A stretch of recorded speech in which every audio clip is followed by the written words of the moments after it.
Salut à toutes et à tous et bienvenue dans le Drop Podcast, le podcast qui tombe directement dans ton salon pour te parler de Rimworld. Moi, c'est Cube et je suis avec Jimmy Nova. Bonjour. Et on est là pour parler de Rimworld. C'est le premier épisode de notre podcast, donc ça va être un petit peu un épisode pilote, donc n'hésitez pas bien sûr à nous dire ce que vous en aurez pensé une fois que vous l'aurez écouté. Et je pense que vous avez lu le titre, on va se lancer directement avec un épisode où on va discuter de quel est le meilleur DLC de Rimworld. Incroyable, quelle introduction. Merci. J'ai travaillé pendant des jours.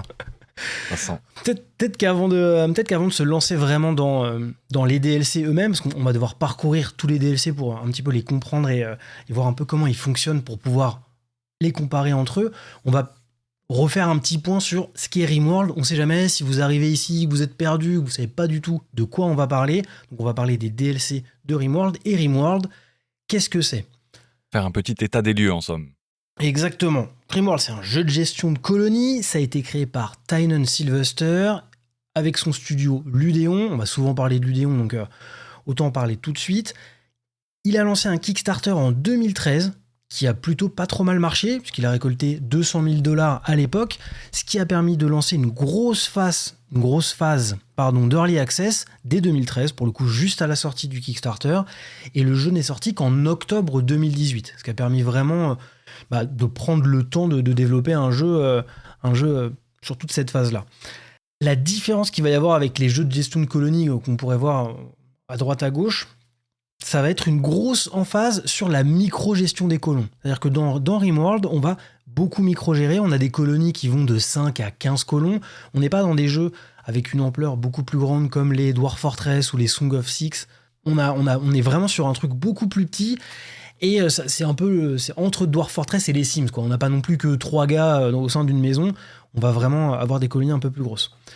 Il y a aussi une grosse emphase qui est mise sur l'humeur des colons. Donc là, pour le coup, c'est là où il y a une petite inspiration des Sims. Ça fonctionne un petit peu de la même manière. Les colons ont des besoins et en fonction de si on les remplit ou pas, ils vont plus ou moins péter un plomb. Sauf que là, comme on n'est pas dans les Sims, quand ils pètent un plomb, ils vont aller tuer un animal, attaquer un enfant ou juste se barrer de la colonie. Ou tuer un collègue, complètement. Ça peut être ça.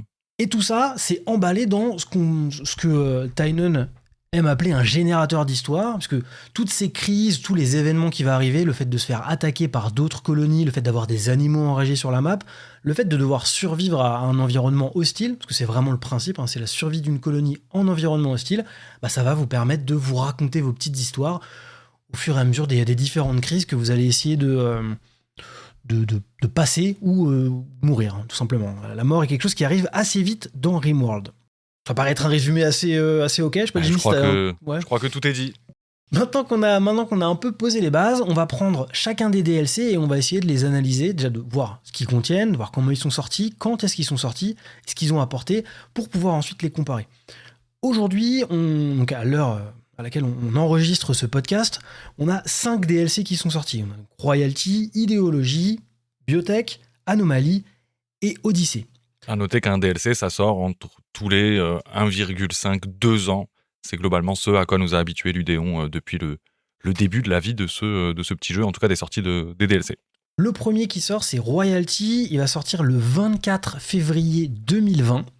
Et ce qui est assez marrant à l'époque, parce que ça a changé depuis, c'est qu'ils n'ont fait aucune communication. C'est-à-dire que le 24 février 2020, on a un tweet, un trailer qui sort et le jeu qui sort sur Steam et qui est achetable instantanément. C'est sorti en surprise complète. Alors on a un peu préparé, on va tout vous dire, on a un peu préparé le podcast quand même, on n'en a pas parlé, mais le 24 février 2020, alors je sais pas, c'est un studio canadien, je sais pas où ils en sont exactement au Canada, mais peut-être qu'avec un peu de com, au vu de ce qui arrivait en termes de pandémie et de on reste chez nous pendant un petit moment, ça aurait peut-être valu le coup de faire de la com. De toute façon, vu comment ils se sont adaptés par la suite sur leur façon de procéder, je pense qu'ils ont compris que la communication était quelque chose qui était bénéfique à la sortie d'un DLC. Il y a le caractère surprise dont on peut discuter très longtemps et qui peut être très intéressant, mais communiquer, avoir un petit teasing d'un petit mois comme on le verra plus tard, fait pas de mal du tout à une sortie de DLC, en tout cas dans le contexte de Rimworld en tout cas.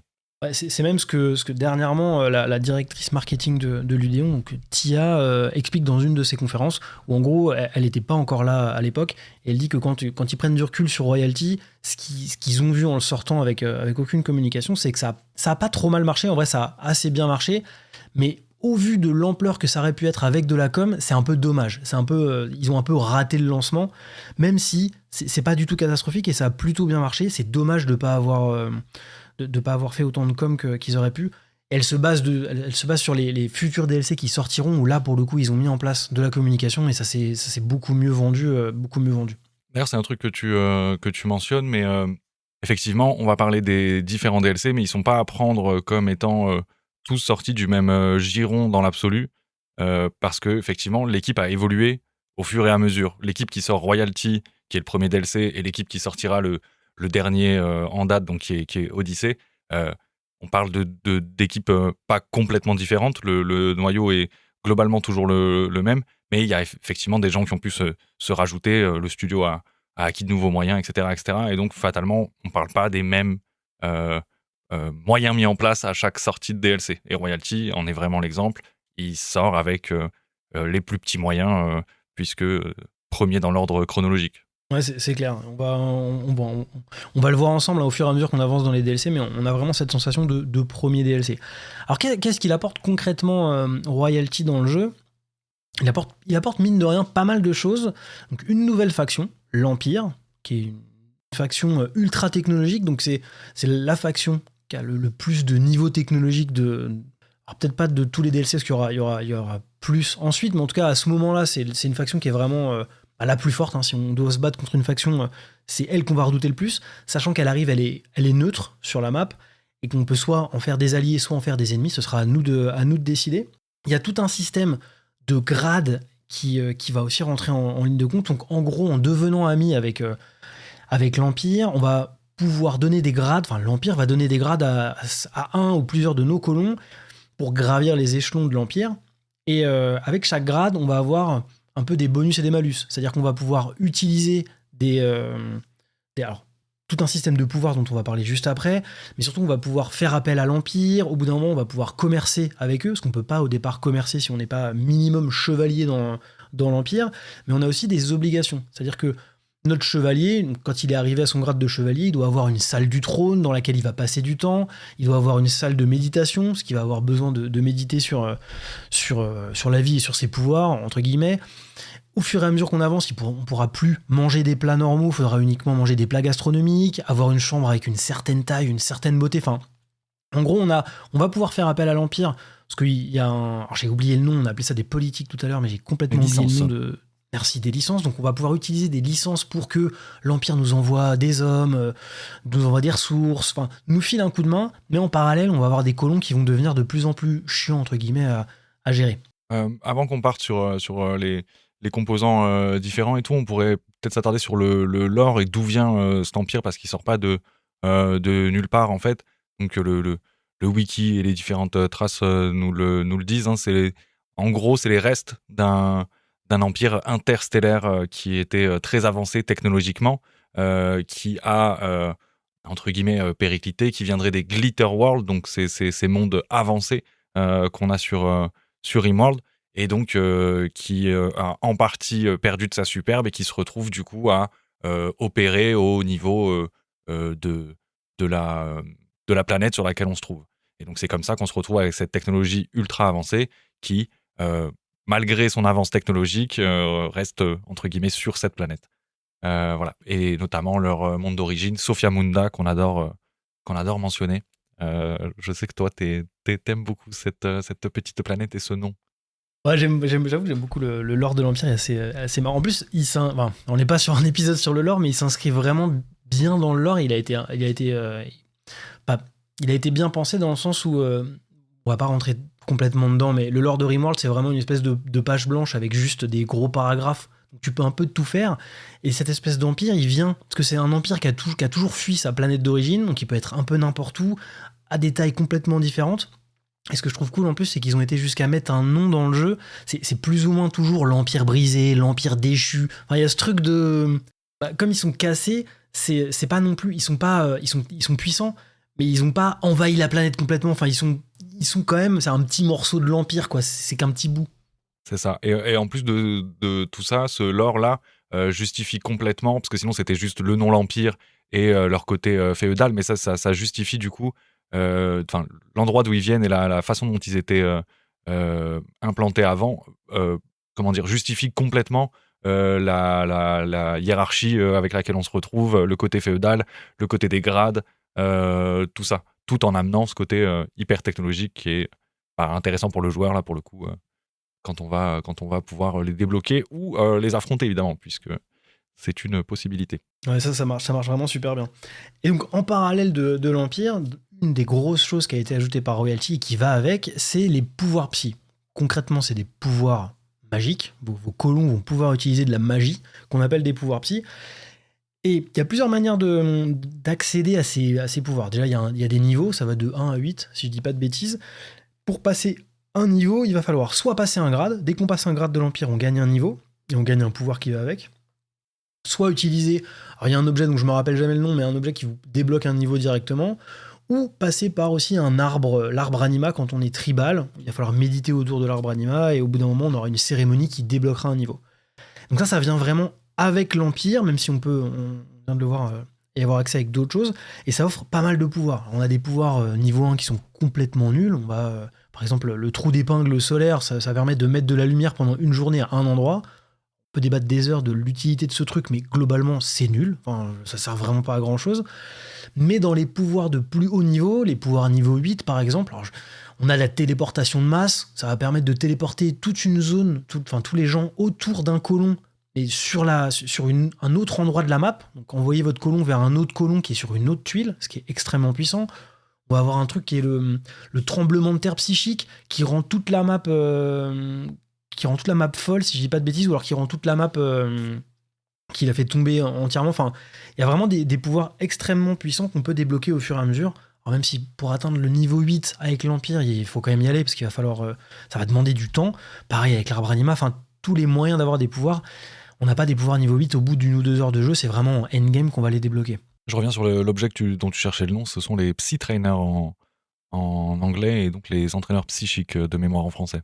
Merci, c'est exactement cela. Et après, quand vous avez un niveau, vous allez pouvoir acheter des sorts en plus. Donc on débloque toujours un sort, mais on peut en acheter d'autres. Si votre colon est niveau 3, il pourra prendre tous les sorts de niveau 3, mais il faudra les trouver ou les acheter. Donc ça, c'est la partie pouvoir psy. On peut utiliser donc l'arbre anima. Et il y a un truc en plus qui a été rajouté qui a rien à voir avec...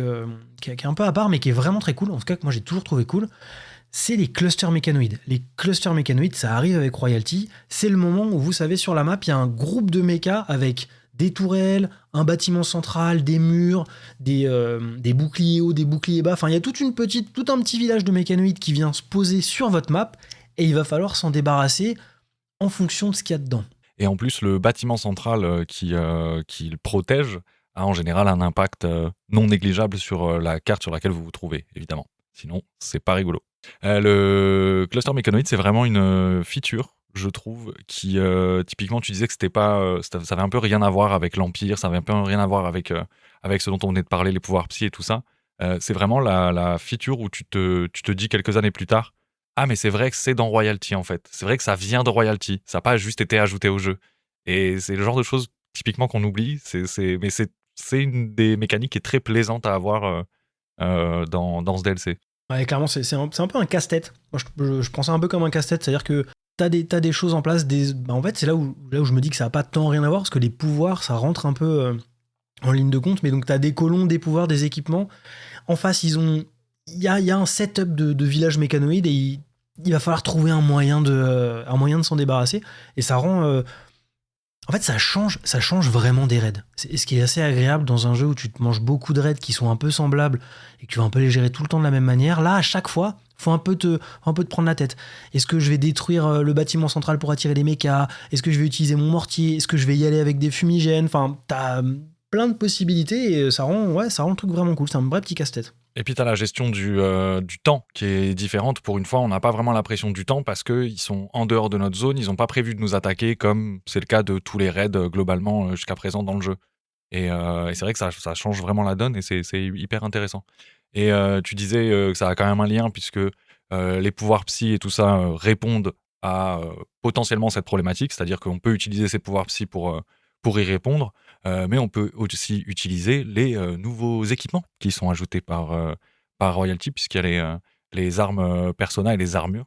Du coup, ben, on a effectivement les armes Persona qui ont été ajoutées, donc qui sont globalement les meilleures armes de mêlée du jeu.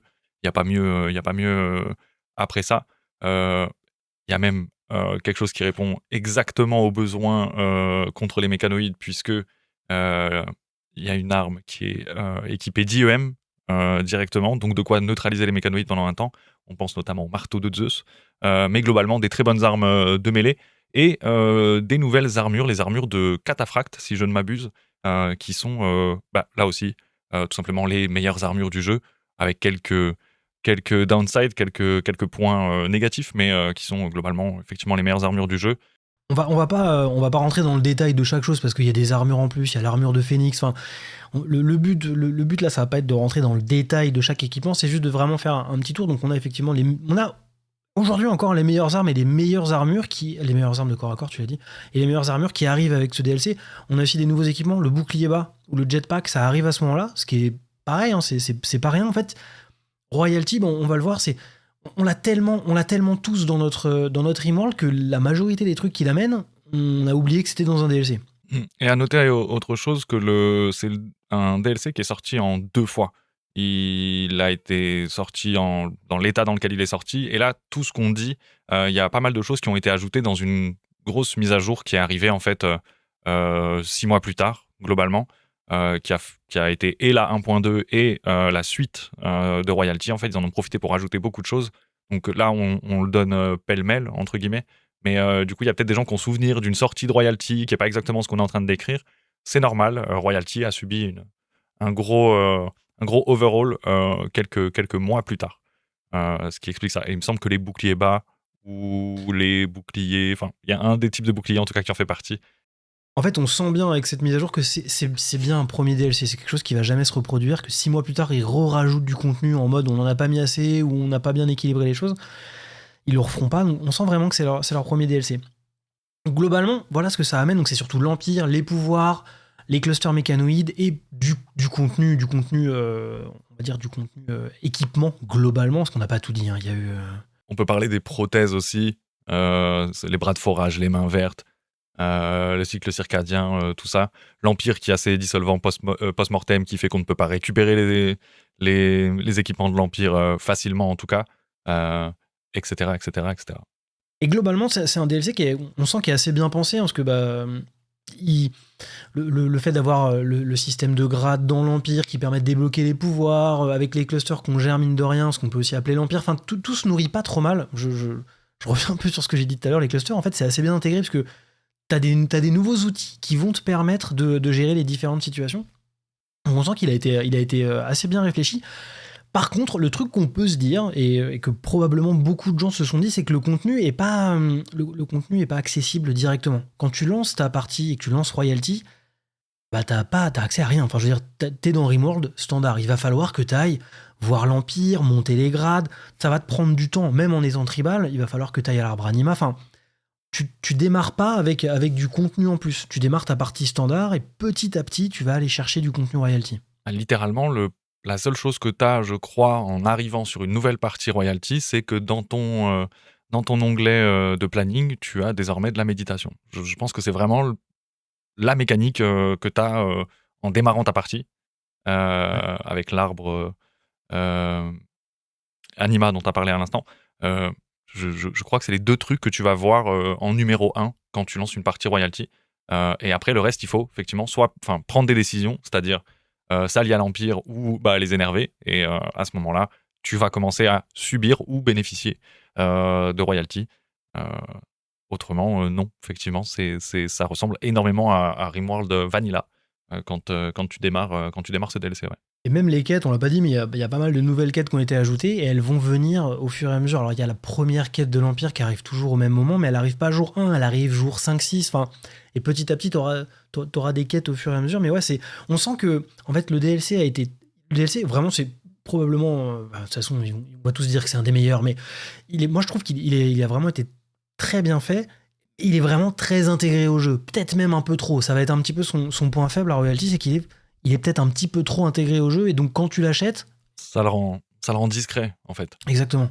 Et pourtant, il y a énormément de choses. Hein. Quand tu parcours la liste, on l'a reparcouru. Il y a les pouvoirs, c'est ultra puissant. Les armures et les armes, bah, c'est les plus puissantes du jeu. Il y a vraiment beaucoup, beaucoup de choses.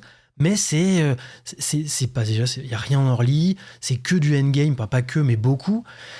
Donc ça le fait, ça en fait un bon DLC, mais pas accessible tout de suite.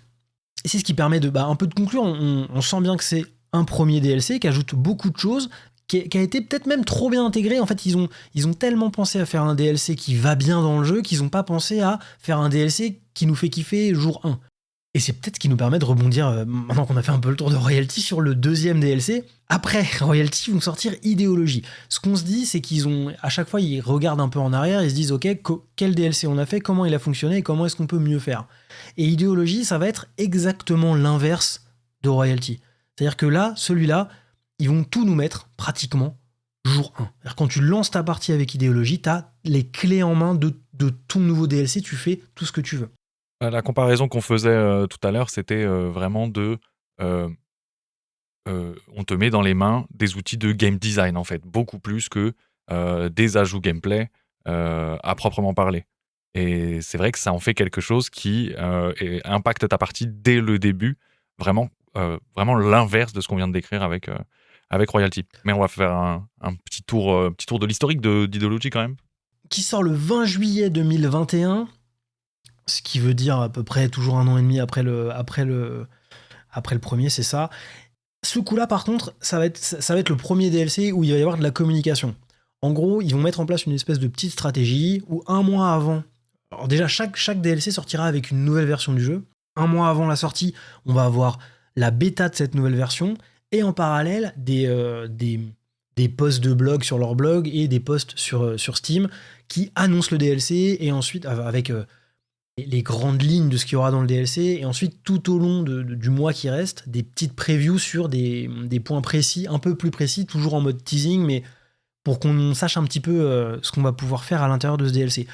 Ils ont lancé ça à ce moment-là, donc avec Idéologie, et depuis, jusqu'à Odyssey en tout cas, c'est toujours leur moyen de communiquer sur un nouveau DLC. Et on dit 1 mois avant, mais évidemment, c'est pas 31 jours absolus, c'est vraiment c'est dans le mois précédent. Ça peut varier, il me semble que Idéologie, c'était plus court et que c'était une vingtaine de jours, mais voilà. Globalement, autour de ce timing-là d'annonce qui est utilisé par l'Udéon depuis Idéologie, effectivement. Donc Idéologie, qu'est-ce que ça nous amène ? C'est ce que Jimmy a dit tout à l'heure, on va vraiment, le joueur, nous, on va devenir un peu le game designer de notre colonie. C'est-à-dire que quand on va créer notre colonie, on va avoir un onglet en plus. On va choisir l'endroit, on va choisir nos colons, comme d'hab, mais on aura en plus une idéologie à créer ou à choisir. Une idéologie, ça porte assez bien son nom, hein, c'est aussi bien une idéologie politique qu'une religion.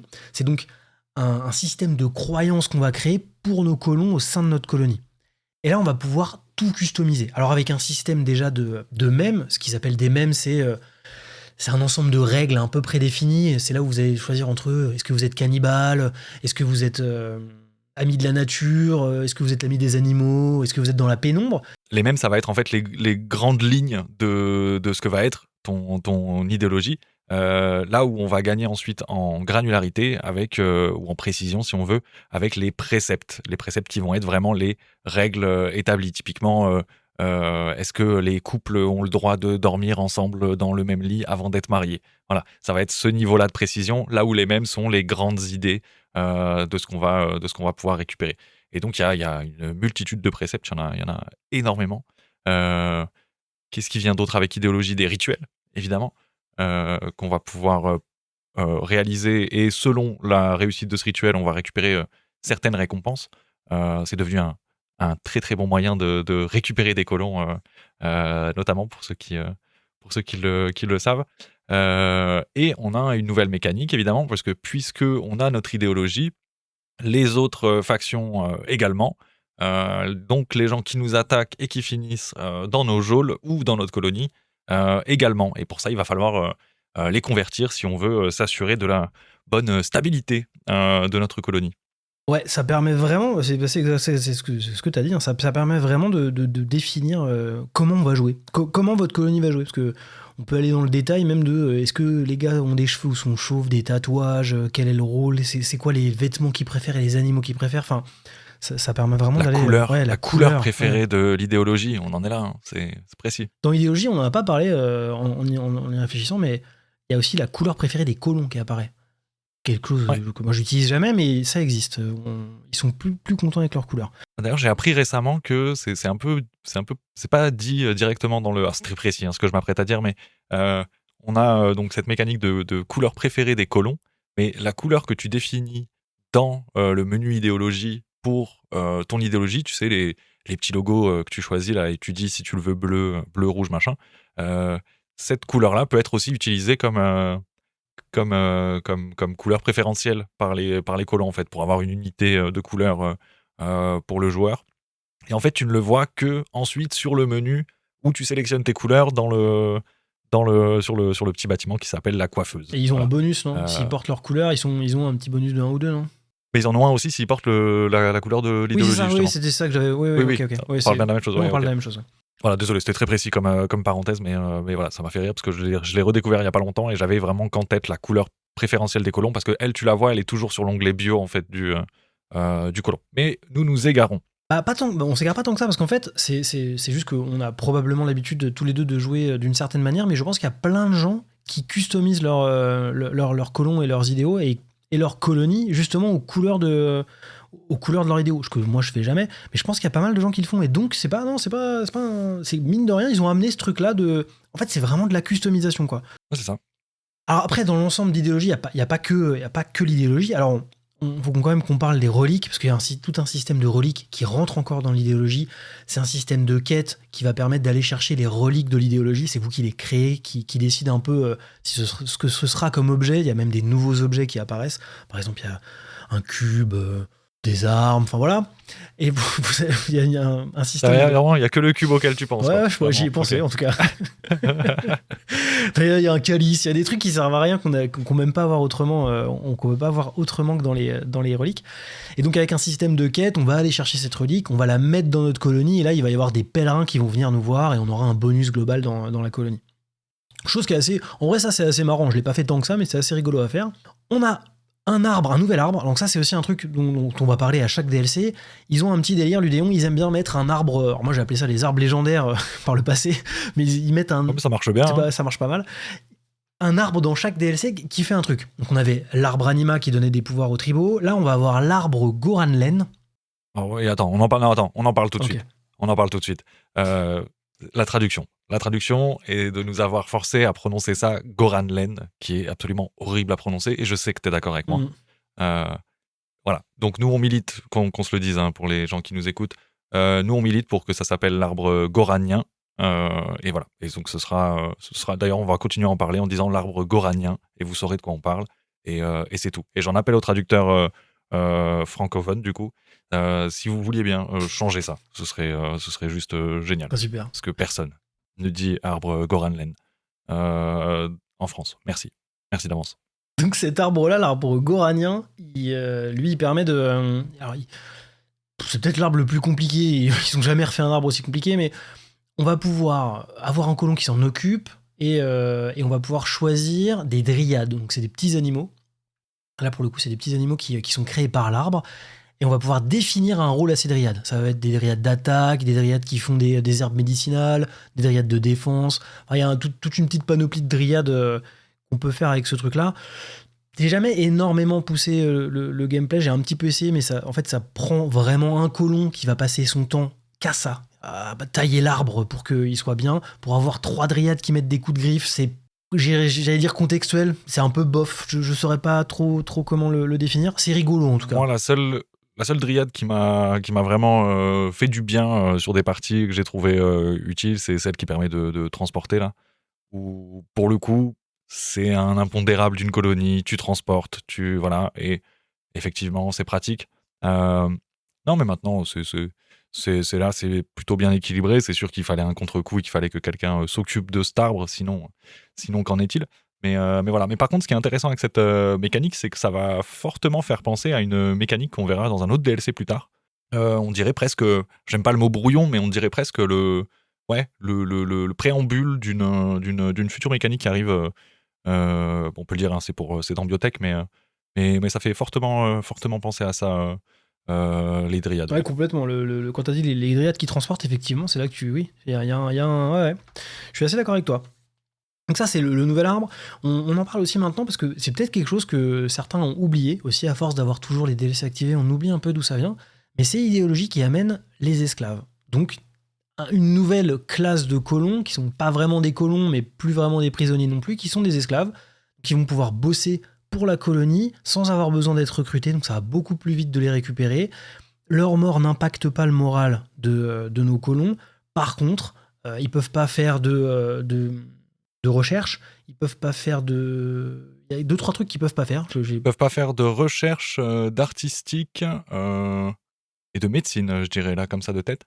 Mais ce qu'il faut retenir en tous les cas, c'est que bon, il y a certains jobs qui leur sont interdits, mais il y a aussi cette mécanique où en fait, faut comprendre que c'est des colons du coup qu'on va garder par une nouvelle mécanique qui s'appelle la répression, et c'est surtout des colons qui vont être bien moins efficaces au travail, parce que fatalement, ce sont des esclaves, donc ils travaillent bien moins vite que nos colons de base.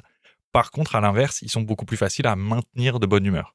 Ils ont un bonus intrinsèque à l'humeur. Alors, ça peut paraître un peu dissonant comme ça de dire que des esclaves ont un bonus à l'humeur, mais globalement, ils ont moins de besoins en humeur. Ça les rend bien plus simples à maintenir. Et par contre, en contrepartie, ils travaillent beaucoup moins bien et certains jobs leur sont interdits. Et ils peuvent se rebeller. Pareil aussi, il y a aussi régulièrement des révoltes d'esclaves qui soit essayent de casser la gueule de vos colons, soit s'enfuient, tout simplement. Ce qui fait un peu chier quand t'as 3-4 esclaves qui s'enfuient parce que t'avais pas fait attention. Petit conseil, laissez pas les esclaves en bord de map. C'est compliqué. Et laissez pas les armes juste devant leur pièce aussi. Ça aide. Avec ça, on va voir, pour le coup, là, le contenu d'idéologie, il est un peu différent des autres DLC, c'est-à-dire que c'est un contenu, il y a du nouveau contenu, hein, des nouveaux styles, des nouveaux bâtiments. Alors, ce qu'on entend par bâtiment, c'est des nouveaux meubles, plus ou moins, même des nouveaux équipements, mais tout est en rapport globalement avec les idéologies. Donc ça va être des hôtels, des sculptures pour l'idéologie, des idéogrammes, des casquettes d'autorité, des sangles d'esclaves, enfin, tout a plus ou moins un rapport avec idéo. Et pour donner vraiment, pour customiser, hein, vraiment, c'est customiser votre colonie. C'est un peu le maître mot de ce DLC, c'est devenez le game designer, mais customiser complètement aussi votre colonie pour aussi bien changer les règles ou faire votre propre RP, quoi. Si vous avez décidé des cannibales perdus dans le désert qui mangent uniquement des esclaves, bah vous avez même des vêtements qui vous permettent de le vivre un peu. Et il y a une nouvelle fin qui, elle, pour le coup, n'a aucun rapport avec le reste du DLC. On est en train de dire que Idéologie avait une très bonne unité en tant que telle, puisque tout était globalement lié. Mais la fin, par contre, je ne sais pas si toi tu as une réponse, mais je n'ai jamais compris le rapport entre cette fin et Idéologie. Et donc, du coup, elle est très bien, hein, ça marche très très bien. Mais on dirait vraiment une fin ajoutée au jeu de base, qui aurait pu être ajoutée sans Idéologie. Et pour le coup, voilà, ça se pose là. Mais il y a une nouvelle fin qui s'appelle Arconexus. Exactement. Arconexus, ouais, c'est une fin qui a pas grand chose à voir avec le DLC. Donc la fin, c'est quoi cette fin? Alors, c'est une fin très longue, mais assez intéressante. Vous créez votre colonie, vous faites monter votre colonie à 150 000 de richesse. À ce moment-là, vous avez la quête Arconexus qui apparaît. En fait, c'est une faction à côté de chez vous qui veut vous racheter votre colonie. Faut être allié avec eux. Vous revendez votre colonie. Vous prenez, je crois que c'est, j'ai plus les chiffres exacts, mais vous prenez 5 colons, 5 animaux et 5 équipements. Ouais. Un truc du genre. Vous emmenez une petite partie, une minuscule partie de votre colonie sur une nouvelle case. C'est la faction qui vous dépose là-bas. Vous remontez une colonie. Vous la remontez à 150 000 de richesse. Vous la revendez à une autre faction, pas la même, hein, une autre faction qui vous la rachète, qui vous emmène sur une nouvelle tuile encore avec 5 colons, 5 animaux. Et cet objet, je dirais comme ça de tête. Et là, c'est votre dernière colonie. Vous devez quand même la remonter à 150 000 de richesse. Parce que sur chaque nouvelle tuile, vous avez un petit bâtiment à étudier, un bâtiment Arconexus à étudier. Vous étudiez les bâtiments. Vous revendez une dernière fois votre colonie à une troisième faction, donc toujours pas la même, pour les 150 000 de richesse. Et là, vous avez accès au dernier Alors je vais spoiler la fin, je suis désolé. Hein. Vous avez accès au... On n'a pas parlé de la fin de Royalty au passage, mais on va donner... Ça vous donne accès à une dernière map, où là vous allez juste emmener votre équipe bien équipée parce qu'il y a beaucoup de mécanoïdes dessus, et vous finissez en vous liant avec l'Arco Nexus. Il n'y a pas vraiment de fin, j'allais dire. Juste vous avez gagné, quoi. Vous gagnez rien de spécial, vous avez juste fini Arco Nexus, qui était suffisamment long. Je viens de réaliser qu'en fait, on devient des promoteurs immobiliers de la bordure. C'est vraiment ça. Un peu, ouais. Alors, d'un point de vue RP, là, comme on parle, c'est un peu naze, parce qu'il y a pas de rapport avec idéologie, il y a pas de rapport avec les reliques. Enfin, il y avait moyen de faire des trucs, mais ça n'a aucun rapport. Par contre, je trouve que d'un point de vue gameplay, game design pur, c'est hyper intéressant, parce que t'as ce truc de monter ta colonie, c'est dur de se séparer d'une colonie. Te séparer d'une colonie de 150 000 de richesse, ça pique le cul, surtout pour en remonter une. Et le truc... Et ça 3 fois de suite. Ouais. Et le truc, c'est que tu réalises aussi à ce moment-là que, mine de rien, ta deuxième colonie, moi ça m'est arrivé, la deuxième colonie, elle monte beaucoup plus vite, elle monte même facilement vite. Enfin, tu prends vite un peu trop la confiance, parce que tes 5 colons, ils sont vraiment au top. Sauf que tu te manges vite des raids assez énervés. Donc c'est assez intéressant, au-delà de l'histoire qui est racontée, qui a rien à voir, mais les mécaniques sont assez cool. C'est vrai, mais c'est le seul truc qu'on peut lui reprocher, entre guillemets, hein, c'est qu'effectivement, ça tombe un peu comme ça. Alors que d'instinct, enfin, tu me diras ce que t'en penses, mais moi, d'instinct, j'aurais vu quelque chose avec une fin avec les reliques. Typiquement, on a réussi à récupérer toutes nos reliques, on est le comment est-ce qu'on dit, le centre de pèlerinage, le centre aéré, mais de pèlerinage. Non, l'endroit où les gens viennent se recueillir et tout ça, on est le lieu religieux, entre guillemets, ou politique, peu importe comment est-ce qu'on le prend, de notre idéo, et il y aurait une fin liée à ça, quoi. Ça semblerait faire beaucoup plus sens que ce truc-là, même si, comme tu le dis, la mécanique, elle est extrêmement cool, elle est très sympa à jouer, et elle se justifie tout à fait. Mais en niveau RP dans le DLC, un peu bizarre. Faites-le, hein, enfin, si vous l'avez pas fait, c'est une fin qui vaut vraiment le coup d'être faite. Ça fait juste un peu mal de revendre sa colonie, mais c'est assez intéressant. Avant de live, ce serait bien qu'on avance sur un peu ce qu'on pense du DLC. Est-ce qu'on revient sur la fin de Royalty en une phrase au moins, parce qu'on n'en a pas parlé? Ouais, peut-être quand même la faire. On a parlé des grades globalement. Pour la faire très très courte, la fin de Royalty, ça va être d'atteindre un niveau de grade suffisant pour pouvoir organiser un event final qui concerne l'Empire. On va accueillir l'Empire chez nous. Et c'est cet event final qui va glorifier d'avoir terminé cette série de quêtes et donc le jeu sous l'angle Royalty. Concrètement, ça ressemble à la fin standard du décollage, sauf que là, c'est vous décollez avec l'Empire. Donc, il faut attendre 12 jours et garder le gouverneur dans une jolie chambre en lui donnant des jolis plats pendant 12 jours, et vous faites attaquer pendant 12 jours. C'est vrai qu'elle est très proche de la fin de base. Maintenant que tu le dis comme ça... C'est la même avec... t'as juste un gouverneur et c'est un peu moins long, et t'as 4 ou 6 mecs qui t'aident en cataphracte, des soldats de l'Empire là qui viennent te filer un coup de main. C'est vrai. Mais sinon, c'est vraiment la même chose. Enfin, pas la même chose, j'ai rien dit. C'est un peu différent quand même, parce que c'est plus court et il y a le gars à gérer, et le gars peut être un peu relou quand même. Parce que s'il s'énerve, c'est perdu. Enfin, faut le garder. Pendant que c'est la panique partout, tu te fais attaquer de tous les côtés, il faut que tu aies un gars à l'intérieur en train de chiller et manger des plats gastronomiques. Donc ça, c'est assez intéressant aussi à jouer, pour le coup. Elle se prépare un peu différemment, ouais, clairement. Donc pour revenir à idéologie, on est sur... alors, on l'a dit au début, mais il y a vraiment un peu un contre-pied par rapport à Royalty, dans le sens où là, on va pratiquement rien chercher, à part les reliques et la nouvelle fin, mais globalement, on a accès à tout. Dès le début, les mecs nous donnent les clés en disant « Allez, vous organisez comme vous voulez, vous créez votre propre idéologie, donc votre propre run, c'est vous qui décidez. » Ce qui rend Idéo super accessible, puisque c'est vous qui décidez tout dès le début. Vous avez même moyen d'utiliser le système d'idéologie fluide pour faire évoluer votre idéologie au cours de la partie, ce qui est aussi très très cool, et ce qui permet de moduler la difficulté. C'est-à-dire que il y a des idéaux où vous allez mettre des préceptes qui vont vous aider, et d'autres où vous allez mettre des préceptes qui vont pas vous aider. Par exemple, ceux qui se rendent aveugles, là, où en gros vous devez rendre aveugles vos colons, ça rend les runs très très durs, parce que des colons qui voient pas, ils ratent tout, strictement tout. Alors qu'une run où vous dites à vos colons que les cadavres par terre, ça les dérange pas, ça change radicalement la donne, parce que vous avez déjà plus les malus de « j'ai vu des cadavres partout », là. Donc ça permet vraiment de moduler la difficulté. Par contre, tu disais que la majorité du contenu était disponible à l'instant, enfin à l'instant où tu lances ton jeu.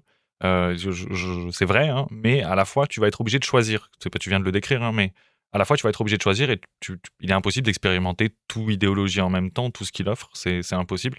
Donc il y a une rejouabilité énorme et à la fois ça peut être frustrant de se dire que on a un DLC on peut pas découvrir juste avec une run comme c'était le cas potentiellement avec Royalty. Ouais, carrément. Carrément. Et parce qu'on peut peut-être même ça découle un peu sur une des raisons probablement qui fait que c'est un des DLC qui a l'air d'être le moins aimé de tous. Alors probablement pour cette raison-là, une des raisons ça doit être parce que tu dois relancer des runs pour tout découvrir et en fait tu peux pas découvrir tout avec une seule run.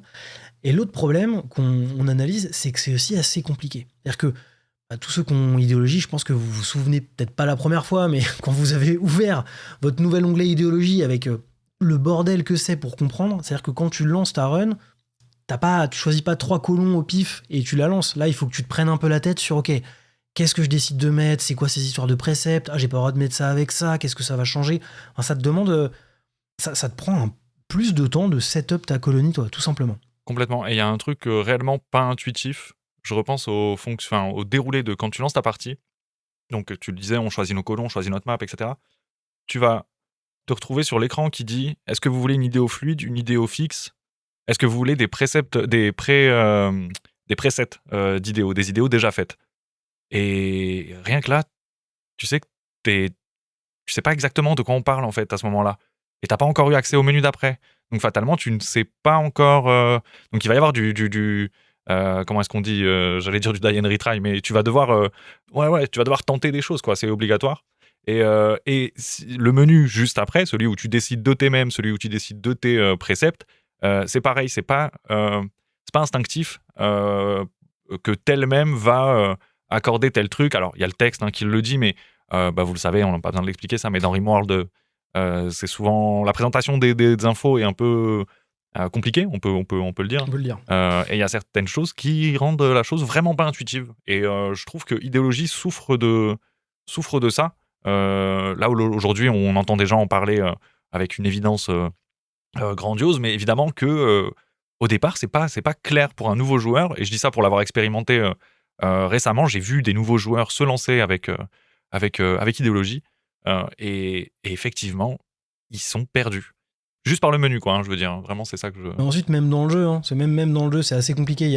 Je sais que régulièrement, on retrouve l'un ou l'autre des nouveaux trucs, des trucs tout bêtes, mais par exemple, un rituel réussi, si tu l'as bien setup, il peut t'envoyer de l'HD d'insectes. Enfin, ça, c'est pas un truc qui est forcément connu et où tu peux utiliser en fonction de ton idéo et des idéos des autres dans ta colonie, tu peux faire des fêtes d'autres gars pour avoir d'autres bonus. Enfin, globalement, ça complexifie. En fait, ça t'ouvre des portes de ouf. C'est-à-dire que tu fais un peu tout ce que tu veux.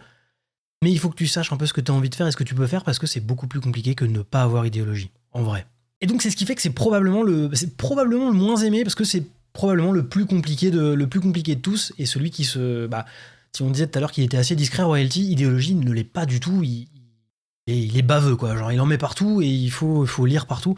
Donc on peut comprendre que ce soit un peu le moins aimé. Et une fois qu'ils ont sorti Idéologie, qui a pour le coup mieux marché que Royalty, parce que rien que la com a changé la donne, même si c'est un DLC qui aujourd'hui est moins aimé que Royalty, il a quand même vraiment bien marché à l'époque. Mais là, on pense que l'Udéon, ils se sont dit, ok, on commence à avoir un peu d'expérience, on a fait nos 2 idées, on avait bien envie de mettre en place des trucs qu'on sentait bien, mais ce coup-là, avec le suivant, avec le prochain DLC, on va faire un truc qu'on n'a pas encore fait, on va écouter ce que veulent les gens, on va leur faire exactement ce qu'ils veulent, on va faire un banger. C'est notre but. En tout cas, c'est là, ils nous ont fait entrée, plat, dessert, et c'est exactement ce qu'on avait demandé, quoi. Et ok, qu'est-ce qu'ils voulaient les gens à cette époque-là? Ça, c'est facile. Il a globalement suffi de regarder un petit peu les modes les plus téléchargés, certains des plus téléchargés, et globalement, les gens, ils voulaient des enfants, des races, entre guillemets, des xénotypes, on va appeler ça, et l'accès aux mécanoïdes. Et donc, le 21 octobre 2022, ils ont sorti Biotech, qui aujourd'hui est encore le DLC le plus aimé de toute la commu Rimworld. En tout cas, c'est celui qui ressort le plus souvent quand on en parle ou quand on fait des sondages. Oui, d'ailleurs, j'aimerais juste revenir là-dessus. Effectivement, on parle depuis tout à l'heure du fait que Idéo est probablement le moins aimé et tout ça.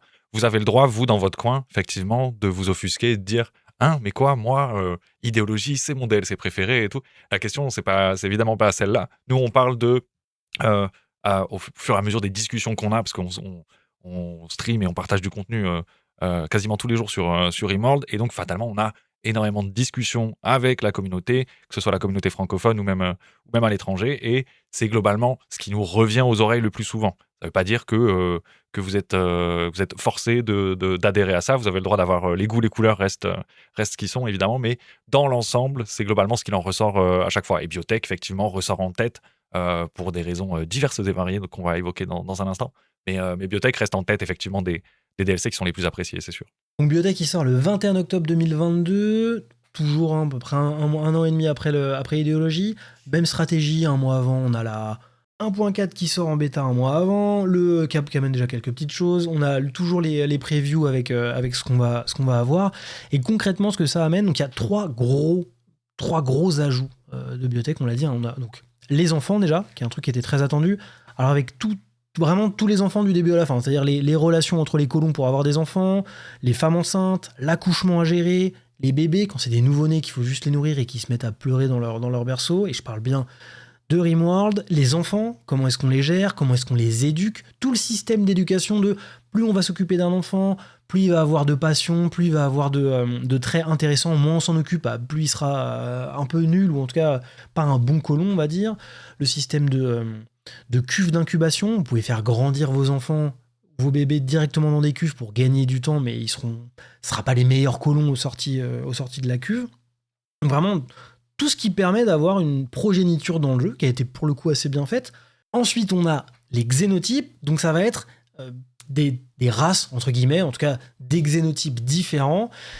Alors, c'est un peu compliqué, ça va être la partie la plus compliquée de Biotech et peut-être même de tout le podcast, parce que c'est un morceau assez compliqué. L'avantage, c'est que Ludéon, ils se sont dit la même chose que nous. Ils se sont dit, ok, on va mettre en place un système de gènes, c'est un peu compliqué, donc on va expliquer les choses simplement avec des exemples. Et donc quand vous lancez Biotech, vous avez, on a dit quoi, 10 xénotypes ?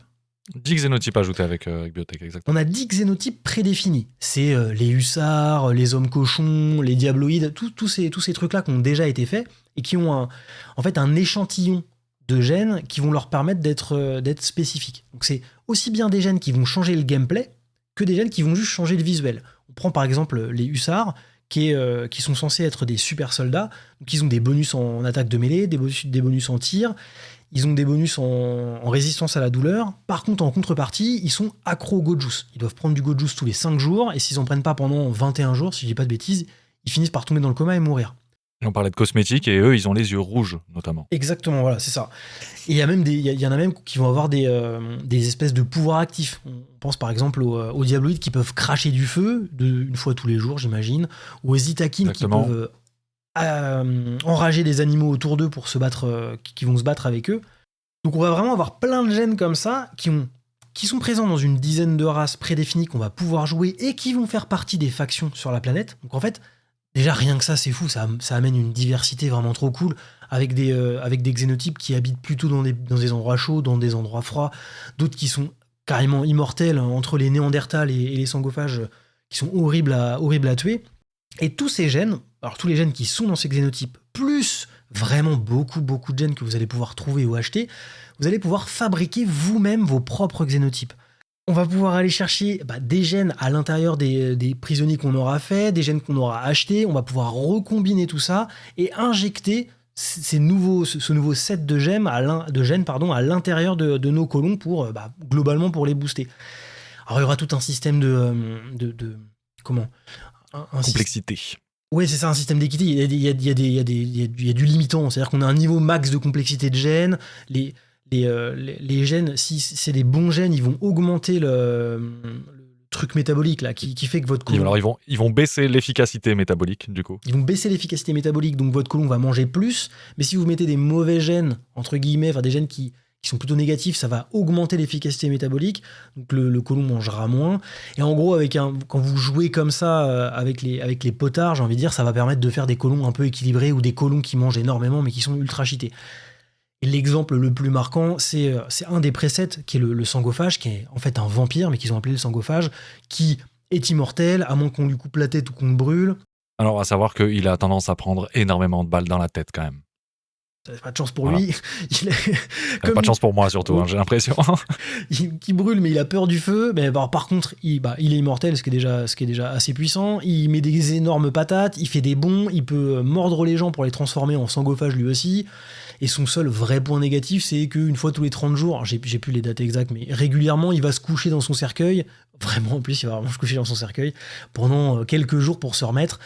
Et il repart au combat. Et il y a les membres qui repoussent. Enfin, c'est une machine. Pour le coup, lui, c'est vraiment une machine. Pour le coup, le temps de repos là dont tu parlais, il est dépendant de tout ce que tu as mis en place autour du cercueil justement et tout, parce qu'il y a plein d'add-ons avec le cercueil, il y a plein de constructions à faire et tout. Pour le coup, le sangophage, au même titre que le Mechanitor qu'on va évoquer tout à l'heure, c'est vraiment un xénotype à part entière, mais très très très très fun à jouer. Et c'est d'ailleurs un des deux qui ajoute qui arrive avec son propre scénario dans le DLC. Ouais, donc effectivement, il y a deux nouveaux scénarios. C'est la première fois qu'il y a de nouveaux scénarios. Donc les scénarios, pour vous resituer si jamais, c'est quand vous lancez votre partie, la première chose que vous choisissez, c'est votre scénario. C'est comment va démarrer la partie. Est-ce que vous allez démarrer avec 3 mecs qui se sont crashés? Est-ce que vous allez démarrer tout nu dans la glace? Là, vous pourrez démarrer soit avec un sangophage et son meilleur ami, qui est son majordome, et son sang, parce que ça boit du sang, les sangophages, mais passons. Ou alors, le deuxième scénario que vous pourrez choisir avec Biotech, c'est le Mechanitor, dont on va parler tout de suite.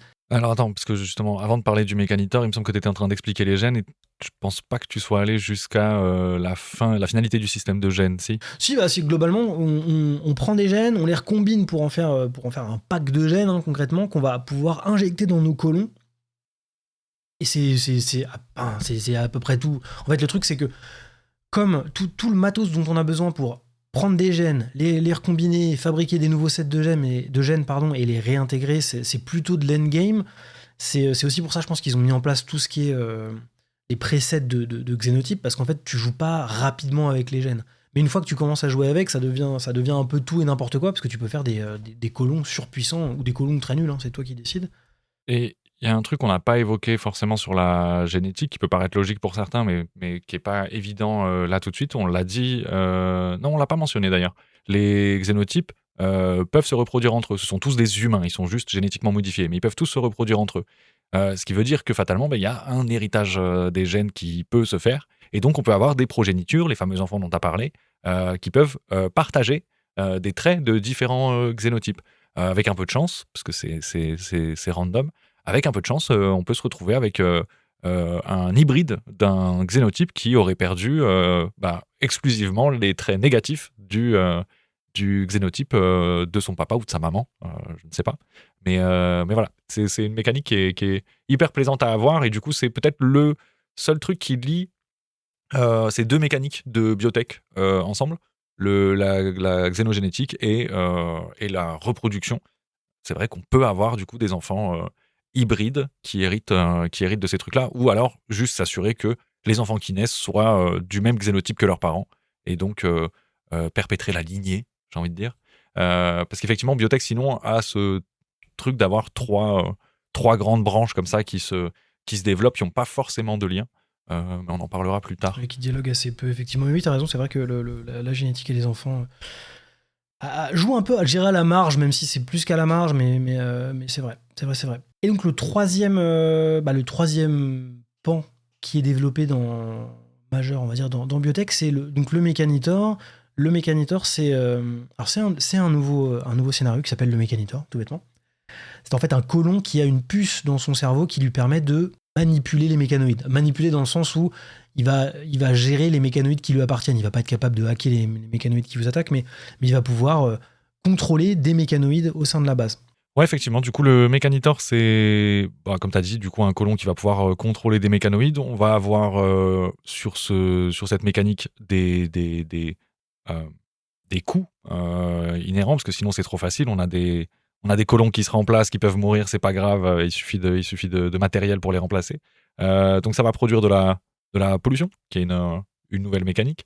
Et on va pouvoir, donc comme on le disait, construire notre petite armée de mécanoïdes. On pourra avoir une colonie qui tient avec un seul colon tout du long, et avoir uniquement un petit mécanoïde pour transporter, pour soigner, pour s'occuper de l'agriculture. Il y a vraiment de tout. Il y a évidemment aussi des mécanoïdes pour le combat, parce que c'est quand même une grande partie du jeu. Tout ça s'obtient via des nouvelles recherches qui sont mises en place, des nouvelles recherches qu'on va devoir aller débloquer à travers des combats de boss mécanoïdes dont je te laisse parler.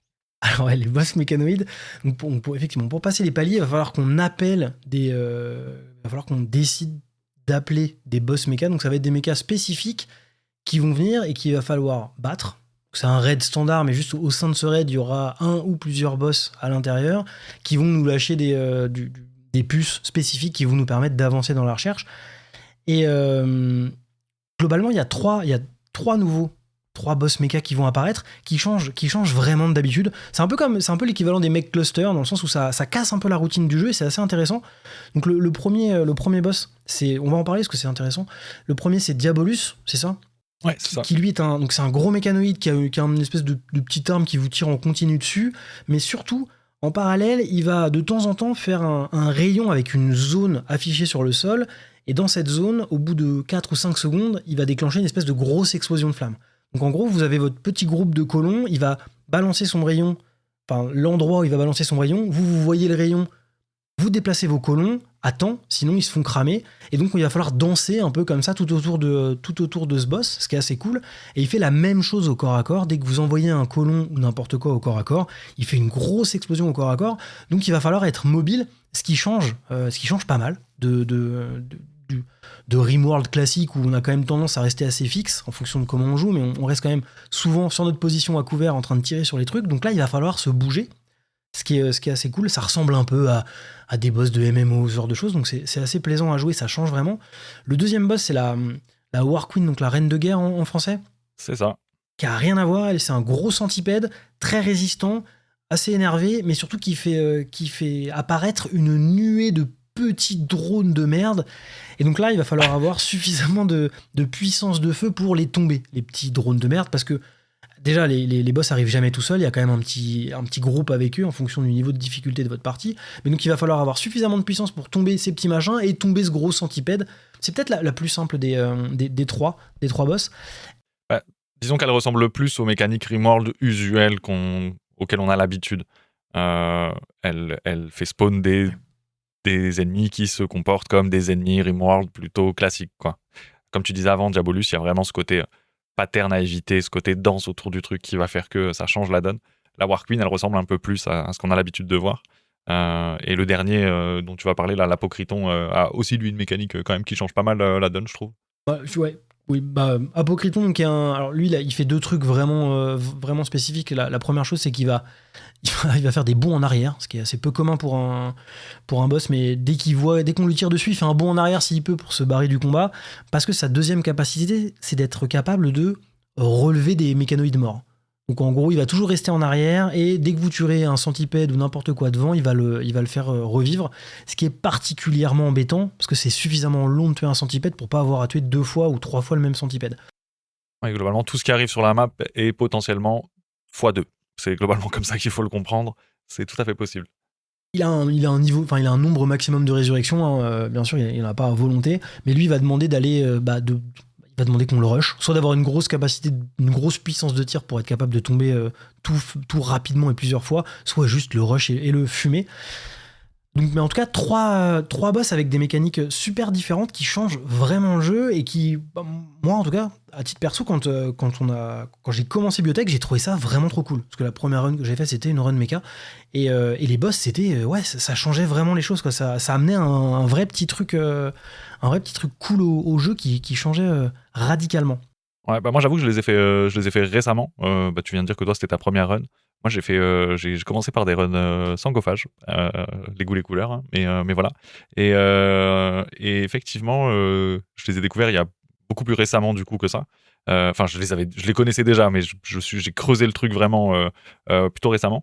Et c'est vrai que ça change énormément la donne, la façon de s'en défendre. Et l'autre truc qui est hyper, je vais pas dire satisfaisant parce que chacun trouve ce qu'il veut là-dedans, mais le fait que ce soit nous qui les invoquions, je crois pas que tu l'aies dit, mais c'est à nous de déclencher ces trucs-là. Donc il y a vraiment ce côté, ok, je lance le combat de mon boss. T'as parlé de MMO, tu sais, il y a un peu ce truc-là, tu vois, je lance, c'est maintenant, quoi. Maintenant, je lance le combat de de mon boss, et c'est là que ça va se passer, quoi. Et, et alors on peut parler aussi du fait que comme on a dit, on les invoque nous, et au fur et à mesure qu'on en invoque, parce que vous allez peut-être avoir le besoin d'en invoquer plusieurs fois le même, plus on invoque, plus ils deviennent difficiles. Il me semble qu'il y a une dizaine de rangs de difficulté, et donc la difficulté croissante, c'est quoi en fait? C'est ils arrivent avec de plus en plus de sidekicks, de petits mécanoïdes. Alors petits, ça veut tout et rien dire, hein, parce que dedans il peut y avoir des centipèdes, mais voilà, ils vont arriver avec de plus en plus de collègues. Puis ils arrivent à plusieurs aussi. Enfin, 3 War Queen, c'est là où ça devient vraiment. Enfin, Ouais, là c'est pour ça le aussi, coup, faut avoir un peu. Faut avoir un peu le matos pour se faire 3 War Queen d'un coup. Je reviens juste sur la manière aussi dont on fait les mécanoïdes, parce que c'est assez intéressant, mais il y a donc des paliers de mécanoïdes, on va pas rentrer dans le détail, mais ça, vous pouvez aller de fabriquer un petit mécanoïde tout pourri qui va faire de l'agriculture ou nettoyer par terre, à un des boss. Ouais, il y a 3 paliers correspondant aux 3 boss. On peut l'expliquer comme ça, c'est assez... Pour chaque niveau, vous allez avoir le premier niveau, vous avez besoin de scanner le crâne de quelqu'un, si je dis pas de bêtises. Enfin, juste vous mettez un de vos colons emprisonné dans une machine, ça le scanne, il sort et c'est bon, vous avez ce qu'il faut. Par contre, pour faire un boss, vous allez avoir besoin de mettre un mec dans la même machine, plus ou moins, sauf que là, ça va le tuer, parce que ça va lui extraire globalement son cerveau pour en faire une puce et le mettre dans le boss. Donc il y a un prix à payer en fonction de ce que vous voulez. Tout n'est pas gratuit dans ce truc-là. Ce qui rend les mécanoïdes plus ou moins équilibrés, même si c'est quand même très très puissant en termes de défense et même d'organisation de colonies. Ouais, et l'autre mécanique d'équilibrage qu'on a mentionné un peu tout à l'heure, c'est la pollution, qui amène enfin, quand même pas mal de choses en vérité sur ce DLC. Donc la pollution, ça va être comment ça va se matérialiser. C'est donc quand vous allez produire un mécanoïde, vous allez produire un déchet. C'est littéralement le nom, hein, c'est des déchets toxiques. C'est des petits sacs avec de la pollution dedans. Et ces petits sacs, s'ils restent à l'extérieur, ou en tout cas exposés aux intempéries assez longtemps, ou qu'ils restent non réfrigérés assez longtemps, ils vont se répandre dans le sol, ce qui va polluer le sol et ce qui va affecter l'humeur de vos colons, la santé de vos colons. Alors, il y a plein de façons d'outrepasser ça, mais globalement, c'est comme ça que ça fonctionne. Et la pollution, qu'est-ce que ça va faire sur l'environnement? Déjà, ça va empêcher les arbres de pousser. Il y a de nouveaux arbres qui vont pousser à la place. On ne pourra plus faire pousser de plantes, on pourra faire pousser que... on en a parlé tout à l'heure, la toxipatate, et l'autre, c'est la plante psychoïde, il me semble, c'est ça. Donc voilà. Pareil, les animaux vont pas apprécier, donc tout devient plus compliqué. Alors on peut parler des 2 animaux qui sont présents dans les... Hein, on doit en oui. parler. Les Toxira et les Toxalopes, évidemment, et vous m'avez bien entendu, les Toxalopes. Et donc voilà, donc ça va rendre beaucoup de choses beaucoup plus compliquées. Il va falloir, du coup, si on n'est pas adapté à la vie dans la pollution, si nos colons ne le sont pas, eh bien, il va falloir traiter ça. Et il y a plusieurs façons de le faire. Il y a une recherche qui est la pompe à pollution, tout simplement. Donc on va ramasser la pollution du sol pour en refaire des sacs. Il faut toujours réussir à traiter les sacs et en faire quelque chose, soit s'en débarrasser, soit les stocker. Puisque, on l'a dit tout à l'heure, un sac de déchets stocké en température négative ne se détériore pas. Donc ça peut être un moyen de les conserver. Le problème, c'est qu'à un moment, on va peut-être manquer de place. Autre solution, il y a l'atomiseur de déchets. C'est une recherche qui va demander, du coup, justement, une des puces qu'on obtient après combat avec un des boss mécanoïdes dont on a parlé tout à l'heure. Et voilà, il existe plusieurs solutions. On peut aussi les bazarder sur les voisins. Ça, c'est un truc que les gens aiment beaucoup faire. Ce qui nous enverra en échange soit un raid, soit à nouveau des déchets toxiques. Donc la boucle est bouclée et ça devient un enfer. Voilà. Donc il y a plein de petites façons en fait de gérer cette pollution. Il y a aussi l'ajout d'un nouvel arbre, l'arbre Pollux, qui nous permet globalement de laisser les déchets se décomposer dans le sol pour que l'arbre Pollux s'en nourrisse et que lui nettoie du coup la nature autour de lui.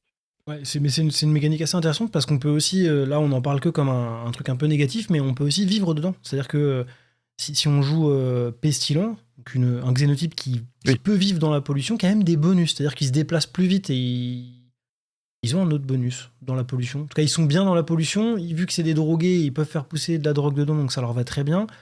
Et ils peuvent manger que des patates et du toxirate, ça leur convient. Donc on peut aussi s'adapter en vivant dedans, tout simplement. Donc ouais, ça c'est assez cool comme ajout, dans ce DLC-là. C'est aussi le premier DLC qui va faire du cross-DLC. C'est-à-dire que si vous avez idéologie plus biotech, vous avez un nouveau mème qui apparaît, qui est en anglais le blood feeding, en français sûrement les suceurs de sang, je sais plus le nom exact. Mais en gros, votre idéologie, c'est vénérer les sangophages. Il vous faut des sangophages et s'il n'y en a pas, vous êtes triste et s'il y en a, vous êtes très content. Donc on commence à avoir, et ça va être plus le cas après, mais vraiment des idéologies en plus, vraiment du cross DLC, ce qui est aussi assez cool. Je reviens juste sur le pollution stimulus, donc les bonus qu'ont les wasters dans la pollution dont tu parlais avant, les pestilents. C'est le déplacement et la conscience qui prennent un bonus du coup. Donc globalement, biotech, on l'a dit, c'est le DLC qui est le plus aimé. C'est encore aujourd'hui le DLC qui est le plus aimé, c'est sûr. Probablement parce qu'il amène un contenu massif. Voilà, vraiment, il y a trois énormes pans de contenu qui parlent assez peu entre eux. Alors, ce qu'on peut lui reprocher, mais en tout cas, ils amènent énormément de choses. C'est-à-dire, les enfants, les gènes, personne n'a jamais vraiment utilisé les gènes à 100% tellement c'est large. Et le Mécanitor, il y a vraiment beaucoup de choses à faire. En plus, on a la pollution. Enfin, il y a forcément 2-3 autres trucs dont on n'a même pas parlé, mais que ce soit des quêtes ou de l'équipement, mais il y a vraiment beaucoup de contenu. Le seul truc qu'on peut entre guillemets un peu lui reprocher à Biotech, c'est un peu un manque de cohérence, parce que contrairement aux DLC avant et encore plus comparé à ceux d'après, il n'y a pas de dialogue, il n'y a pas un vrai dialogue. C'est-à-dire que les mécanoïdes, tu pourrais avoir un DLC mécanoïde, tu n'avais pas besoin des enfants ni des gènes, et vice versa pour tous les autres. Il manque un peu cette cohérence de game design qui fait que le DLC se tient. C'est vrai, mais à la fois, ça lui offre aussi cette petite liberté, ce truc où t'as presque 3 DLC en un, en fait. Tu peux bénéficier des 3 pans un peu à la manière dont tu veux.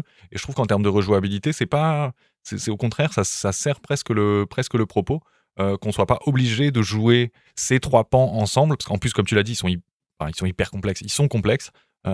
Et je pense que ça aide à la digestion de ce genre de DLC, de savoir que tu peux lancer ta partie, avoir des enfants, constater que ce système-là fonctionne comme ci, comme ça, te faire attaquer par des xénotypes sans pour autant avoir à rentrer dans la xénogénétique, etc. Qu'il faille lancer un scénario spécifique ou en tout cas démarrer les quêtes spécifiques pour accéder au contenu Mécanitor. Pareil pour le sangophage, il faut se mettre les pieds dans la quête pour avoir accès à des sangophages dans sa partie.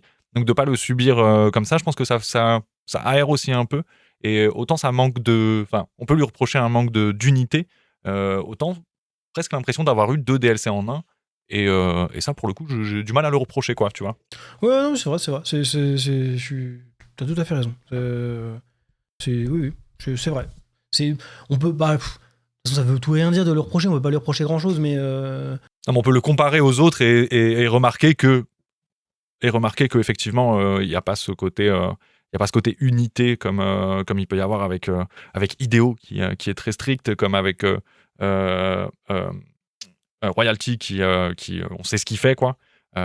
Biotech, on en avait parlé un peu dans ce cadre-là, avec ces mots-là, c'était de dire que ça ressemblait beaucoup plus à une énorme update du jeu, à une énorme mise à jour avec plein de contenus qui auraient été ajoutés, qu'à un DLC avec un ton propre à amener, quoi. Clairement, c'est aussi pour ça souvent que on dit que c'est un DLC qu'on n'enlève pas.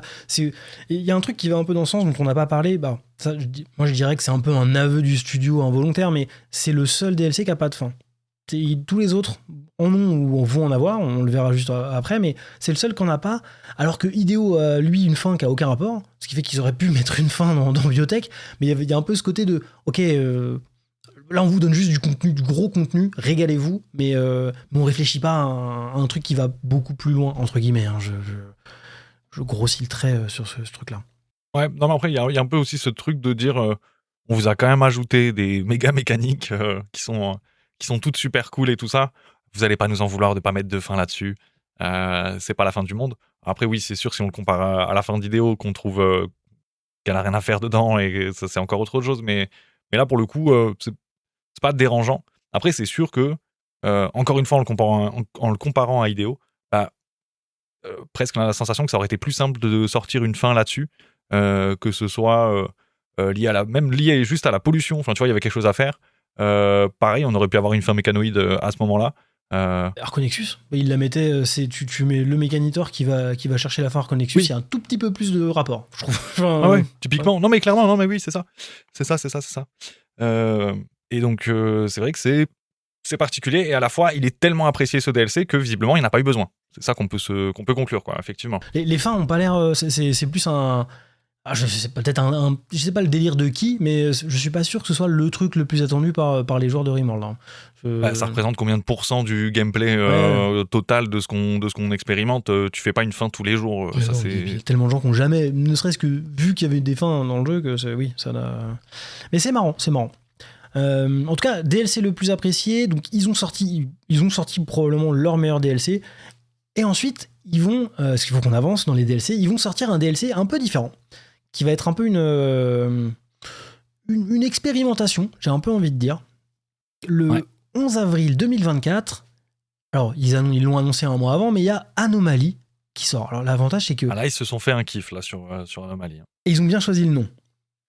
Ouais, oui. C'est ça qui est assez marrant aussi. Donc pourquoi est-ce qu'on dit ça comme ça? Alors déjà, on pense que c'est le DLC le plus ambitieux à ce moment-là. Il y a écrit dans notre conducteur à ce moment-là, mais c'est peut-être même le plus ambitieux de tout court. Mais encore aujourd'hui, hein, oui. Ouais, non, il n'y a pas de... Ouais. Alors, ambitieux, ça dépend de quoi on parle, parce qu'après, on va parler d'Odyssée, ou même on vient de parler de Biotech, c'est des trucs qui sont quand même déjà très ambitieux dans l'absolu. Mais Anomaly, en termes de alors, j'aime pas porter ses couilles, hein, mais c'est globalement ça. Ils arrivent avec une proposition, c'est à prendre ou à laisser, et c'est sur la table, mais c'est ce qui a voulu être fait est très bien fait, et c'est ambitieux. Pour le coup, ça, on peut pas leur enlever. Ça, c'est hyper ambitieux comme proposition, Anomaly. Alors pourquoi ambitieux? Déjà parce que c'est le premier DLC avec une vraie ambiance. Quand on joue à Anomaly comme il a prévu d'être joué, on en parlera après, parce qu'on peut jouer un peu différemment, mais en tout cas, quand ils l'ont pensé, il y a vraiment une ambiance, c'est une ambiance horreur, une ambiance Cthulhu, SCP, enfin il y a un vrai délire de frisson, j'ai envie de dire.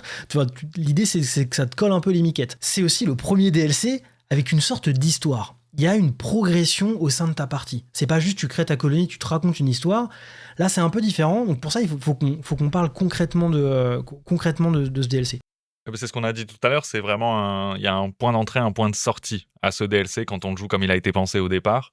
La progression, elle est très linéaire. Alors même s'il y a des petits détours, mais sinon c'est vraiment très très linéaire, et c'est vrai que c'est la première fois qu'on a ça. Le truc qui nous faisait goûter le plus à ça avant, c'était, je pense, la progression des grades dans l'Empire, mais qui est qu'une partie du DLC, et l'ordre des boss dont on vient de parler dans Biotech.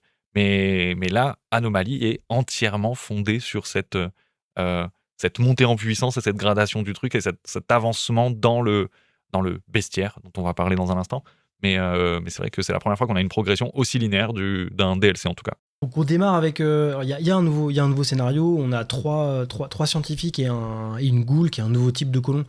Un colon qui fait rien d'autre que se battre et manger, qui va permettre de se défendre. Et on a sur la map un monolithe. Ce monolithe-là, on va l'étudier tout au long de notre partie. Et plus on va l'étudier, plus on va en apprendre dessus, et plus on va se faire attaquer par des entités. Alors, on va rentrer dans le délire des entités ensuite, mais c'est vraiment des monstres avec des mécaniques différentes qu'on va pouvoir attraper, capturer, enchaîner dans des pièces pour les étudier eux aussi. Et avec tous ces points qu'on va étudier sur le monolithe ou sur les entités qu'on a attrapées, on va pouvoir faire des recherches, et c'est la première fois dans un DLC, c'est aussi pour ça qu'il est un peu différent des autres. On a un autre onglet, on n'est pas dans l'onglet recherche normal, on est dans l'onglet Anomaly. On a un tout nouvel onglet de recherche entièrement dédié à Anomaly, qui se recherche avec la recherche donc des spéciales. C'est pas les mecs sur leur banc de recherche, c'est en allant étudier les créatures, en allant étudier le monolithe, et on va débloquer plein de nouvelles choses. Vraiment, pour le coup, il y a énormément de nouveaux contenus qu'on débloque par là. Petit à petit, on va engranger un maximum d'études. Plus on étudie le monolithe, plus on découvre des entités, plus on va avancer dans cette espèce d'histoire, jusqu'à atteindre la découverte d'une espèce de portail interdimensionnel dans lequel duquel va sortir des vagues d'entités qu'on va devoir vaincre, et ensuite on va pouvoir rentrer dans ce tunnel et prendre une décision, soit couper complètement les entités, donc fermer le portail, soit obtenir un pouvoir surpuissant dont je ne me souviens plus du tout, je sais plus du tout ce qu'il fait ce pouvoir, mais il est vraiment bien. Par contre, il y aura toujours des entités. Et on a vraiment, comme l'a dit Jimmy, un début et une fin, et on va avoir tout le long cette espèce d'ambiance avec ces entités, avec la musique même, dont on parlera juste après, qui vont nous emmener à travers toute cette ambiance horrifique. Donc ça, c'est vraiment l'espèce d'histoire que nous raconte un peu le DLC.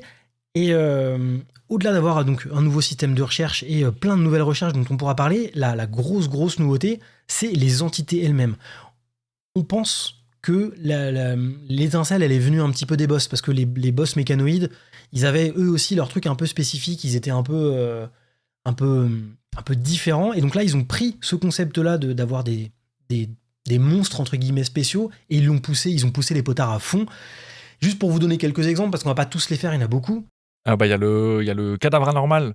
J'en parle beaucoup en ce moment parce que je l'ai redécouvert il y a pas longtemps avec une petite vidéo sur Reddit d'un mec qui se retrouve avec le cadavre à l'intérieur de sa base, qui regarde le cadavre, qui panne, qui change de sa caméra d'endroit, qui va s'occuper de sa colonie, qui revient une seconde après et le cadavre a disparu. Et là, il y a une espèce de panique qui s'installe chez lui. Et c'est exactement ce que vend Anomaly. Donc pour expliquer un peu ce que fait le cadavre anormal sans trop rentrer dans le détail, le cadavre anormal, ça va être un cadavre qui va être une copie d'un de vos colons ou d'un de vos invités. Je crois que c'est une possibilité aussi. Et qui a globalement pour but de le tuer. Tu me confirmes si je dis des bêtises, mais globalement c'est ça.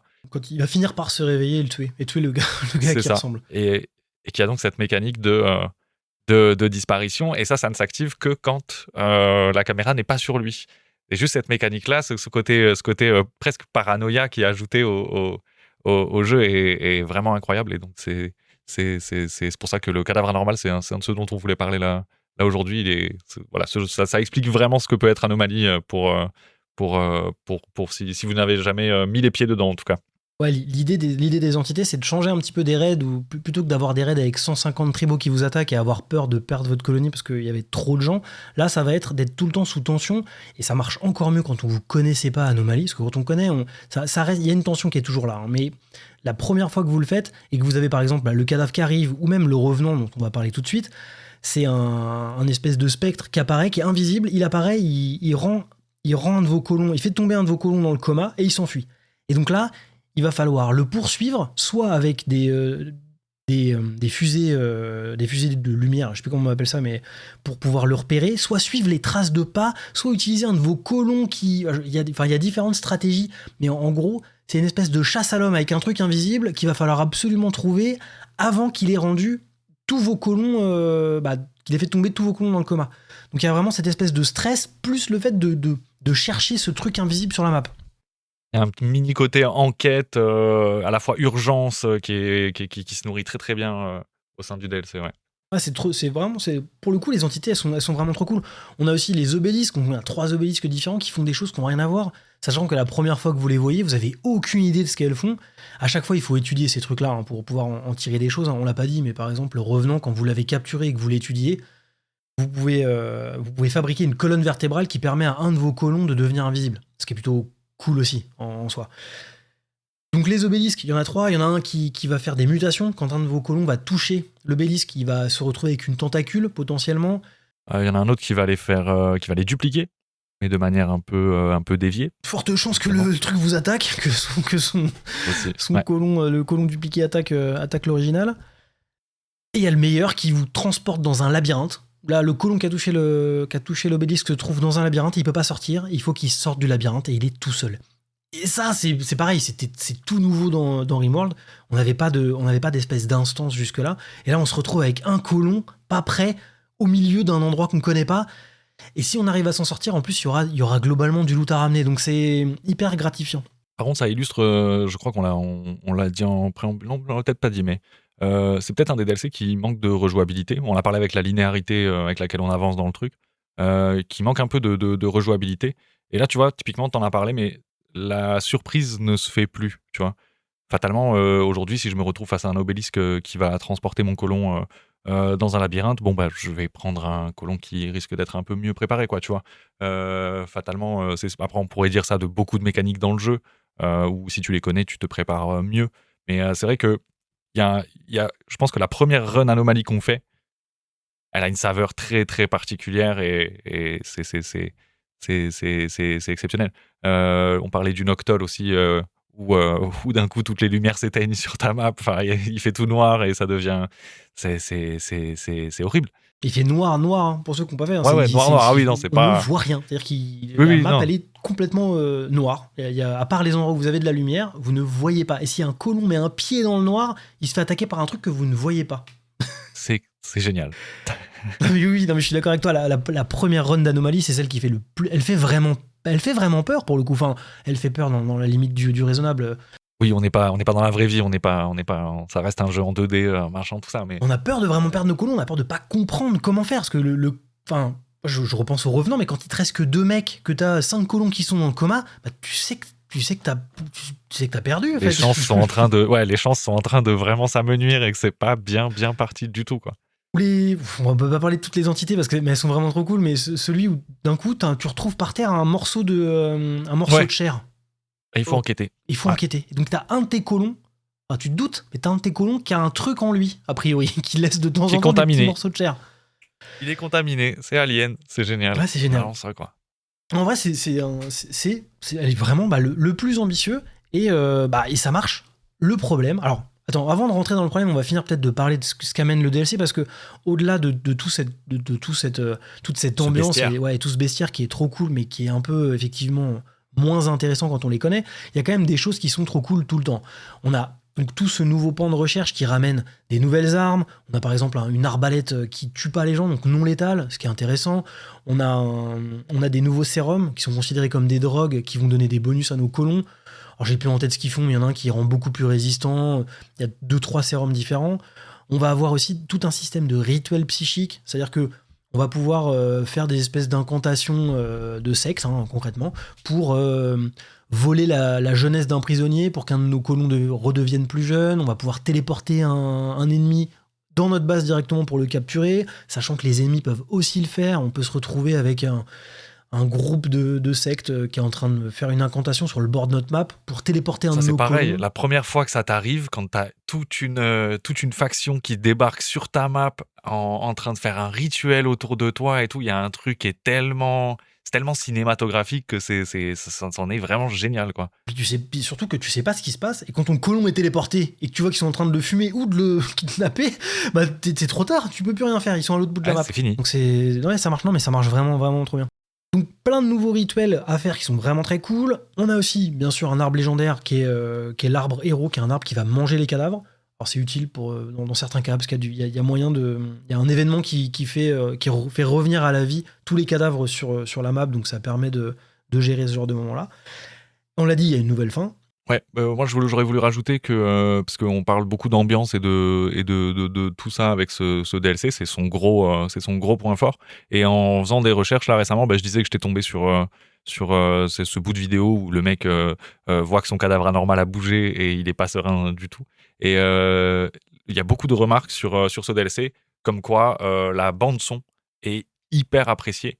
Parce qu'elle marche, elle fait peur, elle va dans ce sens-là, elle participe à l'ambiance, et pour le coup ils ont vraiment fait un travail assez incroyable sur la bande son, et c'est un truc qui revient très très régulièrement dans les commentaires autour de ce DLC, ouais.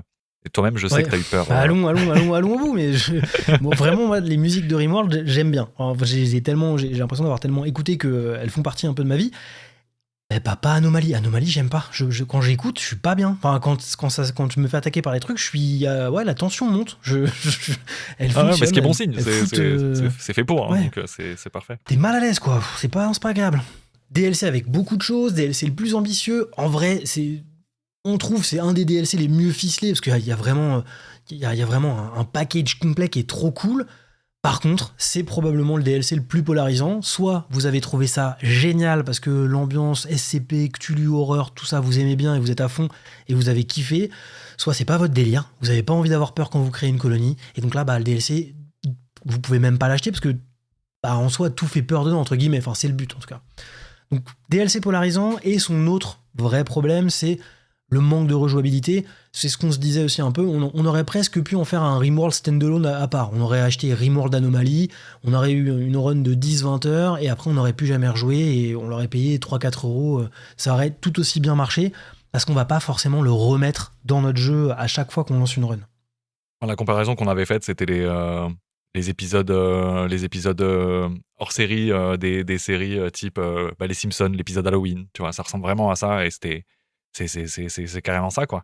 Le truc, tu sais pas pourquoi il fonctionne, il est complètement hors propos par rapport à ce qu'on a l'habitude de jouer, à ce qu'on a l'habitude de voir, et pour autant il fonctionne avec cette touche horrifique qui a rien à faire là, quoi. Et je sais pas si c'est pour ça qu'il marche ou si c'est, mais en tout cas ça fait vraiment penser à ça, quoi. Je pense qu'il marche vraiment parce qu'il est bien pensé, il est bien fait, il y a une vraie cohérence globale. Hein, il a été vraiment, vraiment bien fait. Mais par contre, oui, c'est un épisode spécial. Ça rentre pas dans. Et sur le côté clivant, il y a vraiment ce truc de je pense, et encore une fois, c'est beaucoup de ce que j'ai lu, parce que du coup, j'ai essayé de lire beaucoup de choses en amont du podcast, mais j'ai l'impression qu'il y a beaucoup de gens qui découvrent par la suite que oh mon Dieu, Anomaly permet de faire ça. Oh mon Dieu, Anomaly permet de vivre ça. Cette expérience-là est possible via Anomaly. Les gens en fait, on avait fait une comparaison avec le vin que j'ai oublié, mais globalement, il vieillit très très bien, quoi. Je pense que les gens, au fur et à mesure, même s'ils sont pas fans du postulat de base, qui est de dire c'est de l'horreur et tout ça, ben, en fait, réalisent que c'est un très très bon DLC, que les mécaniques sont incroyables, que ça te fait vivre des vraies émotions et que c'est vraiment un bon DLC qui a été bien construit. Tu dis bien ficelé, c'est ça. Il est vraiment bien fait, ce DLC, quoi. Alors la comparaison avec le vin, je le dis parce que c'est exactement ça. Ce qu'on a dit sur Anomaly, c'est que c'était un bon vin, mais c'est un bon vin que tu gardes sur ton étagère ou dans ta cave à vin, mais que tu boiras jamais. Parce que tu sais que c'est un très bon vin, tu sais qu'il a un très bon goût, mais il y a un truc dedans qui te plaît pas. Et tu peux pas boire qu'une partie. Quand tu bois un verre de ce vin, tu bois l'intégralité du vin. Oui, c'est ça. Il y a ce que t'aimes, mais il y a aussi ce que t'aimes pas. Et là, quand on en parle, j'ai extrêmement envie de lancer une run Anomaly. Le truc, c'est que en fait, j'ai juste envie d'aller retester des mécaniques, mais j'ai pas forcément envie de me remettre dans une run complète avec tout d'un coup, en même temps que les autres DLC. C'est ça, c'est ce que t'as dit. Ah oui, et on n'en a pas parlé encore, je crois, mais il y a aussi la possibilité, on parlait de la linéarité dans la façon de le jouer et tout ça.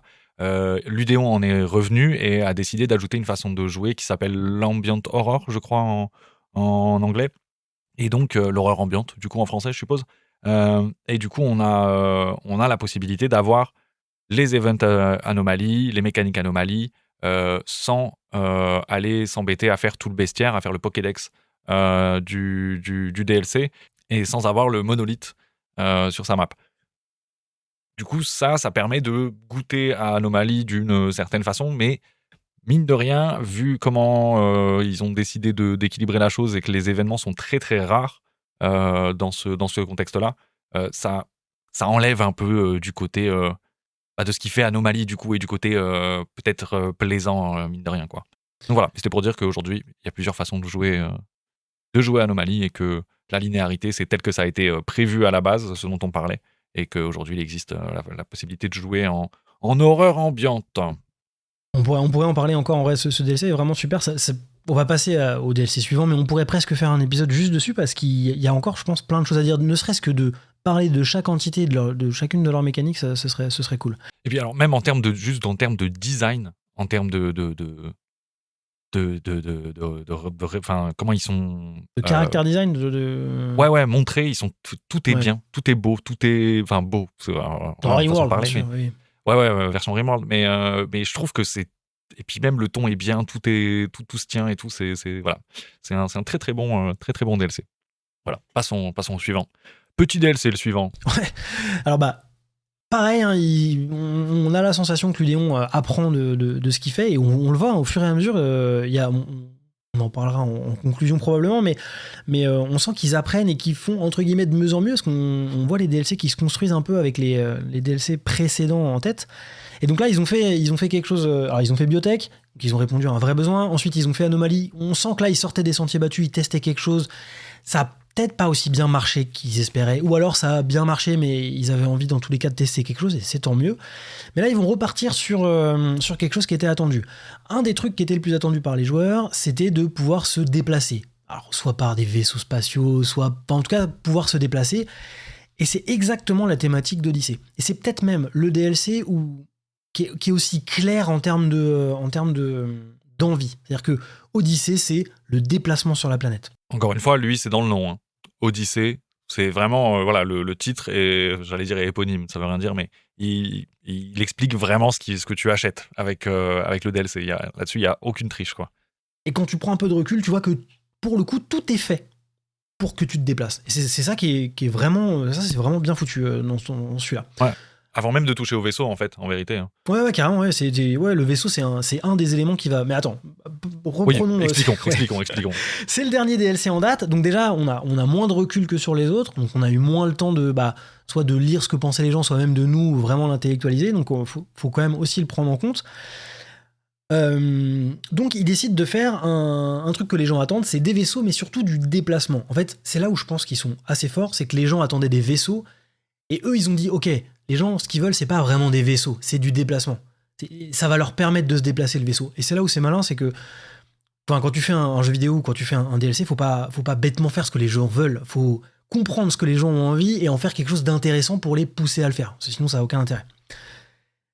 Le DLC sort le 11 juillet 2025.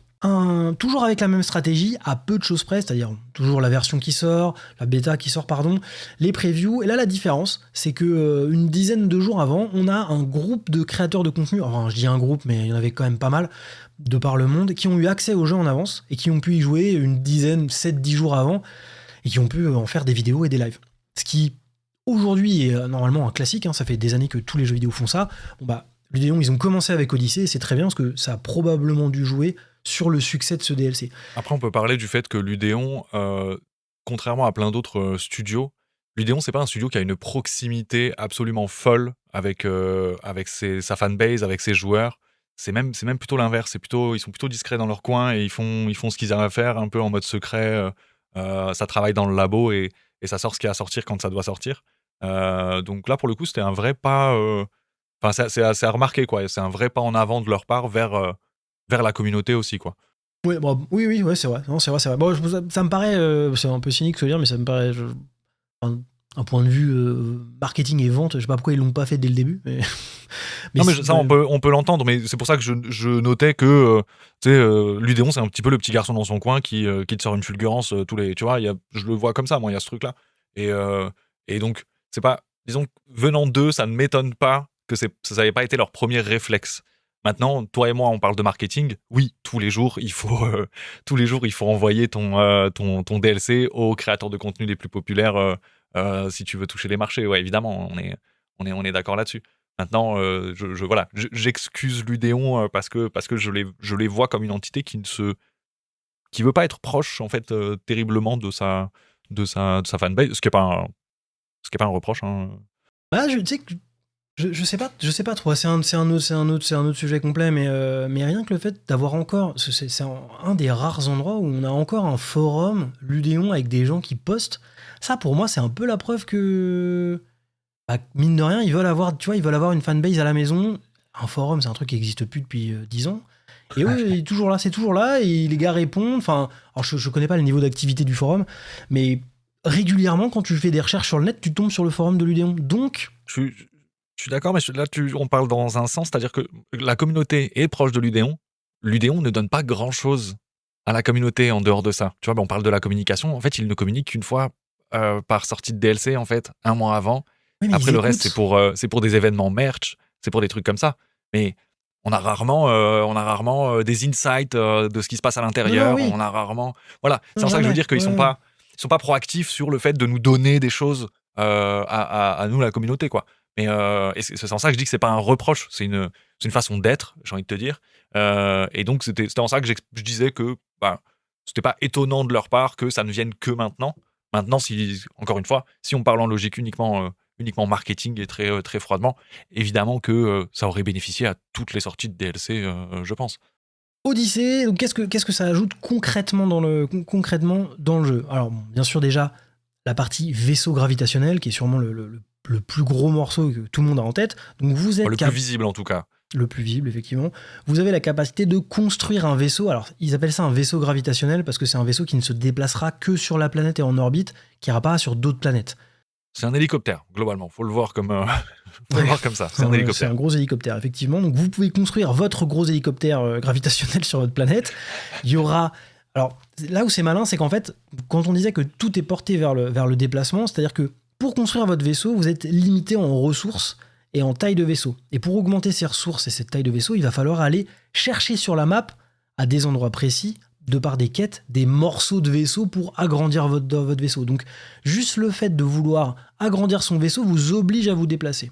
Ce qui est déjà plutôt assez malin. Dans les autres choses qui ont été ajoutées, du coup, et qui justifient de se déplacer et d'aller voir ce magnifique monde qui nous est offert, il y a des nouveaux biomes au nombre de 4, 5. On a la lave, la lumiforêt, on a la prairie, on a les plaines glaciaires. J'en oublie un dernier? Non, Je que c'est crois tout, hein. pas. Non. Non, je suis Enfin bon, là, en tous les cas, il y a 4 ou 5 nouveaux biomes avec des mécaniques très particulières les uns les autres. On va pas les lister ici parce que c'est pas forcément le besoin. Par contre, la nouvelle mécanique qui arrive au global, au-delà des biomes, c'est les caractéristiques de map. Aujourd'hui, du coup, avant ça, Rimworld, une map Rimworld, c'était un biome et une quantité de montagne. Et ensuite, on peut parler de la température, mais c'est lié au biome. Enfin voilà. Euh, donc, il y avait, mine de rien, très peu de variété. Parce que c'est ce qu'on disait tout à l'heure, il y a 8 biomes différents qui sont chacun des variantes d'un autre biome. Donc, en vérité, on se retrouve avec 4-5 biomes à jouer dans Rimworld de base. Là, c'est quasiment doublé, du coup. Et je reviens donc sur ces caractéristiques qui vont, elles, ajouter des petites touches de saveur par-ci, par-là. Il peut y avoir plein de choses. Ça peut être plus d'animaux, moins d'animaux, plus de plantes, certaines plantes qui poussent à certains endroits de manière sauvage. On peut avoir du smoke leaf sauvage, des psychoïdes sauvages, etc., etc. Donc ça rend plein de choses très intéressantes. En plus de ça, il y a une refonte donc des rivières et également du coup des différents paysages qu'on va pouvoir trouver. Et rien que ça justifie déjà potentiellement de se déplacer. Alors j'en parle là maintenant, mais du coup avec ces nouveaux biomes viennent également de nouveaux animaux. Ont été ajoutés également des animaux volants avec une mécanique de vol qui a été très appréciée à la sortie. Et donc voilà, donc ça c'est déjà un premier pan de ce qui est ajouté et qui justifie d'aller se déplacer sur cette magnifique planète de la bordure.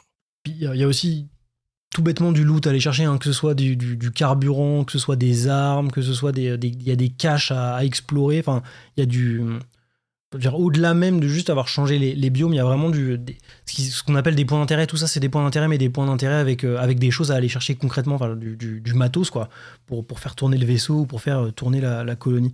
Donc ça pousse vraiment à y aller. On peut aussi aller en orbite. Il va y avoir des astéroïdes à aller miner. Il va y avoir des stations spatiales à explorer.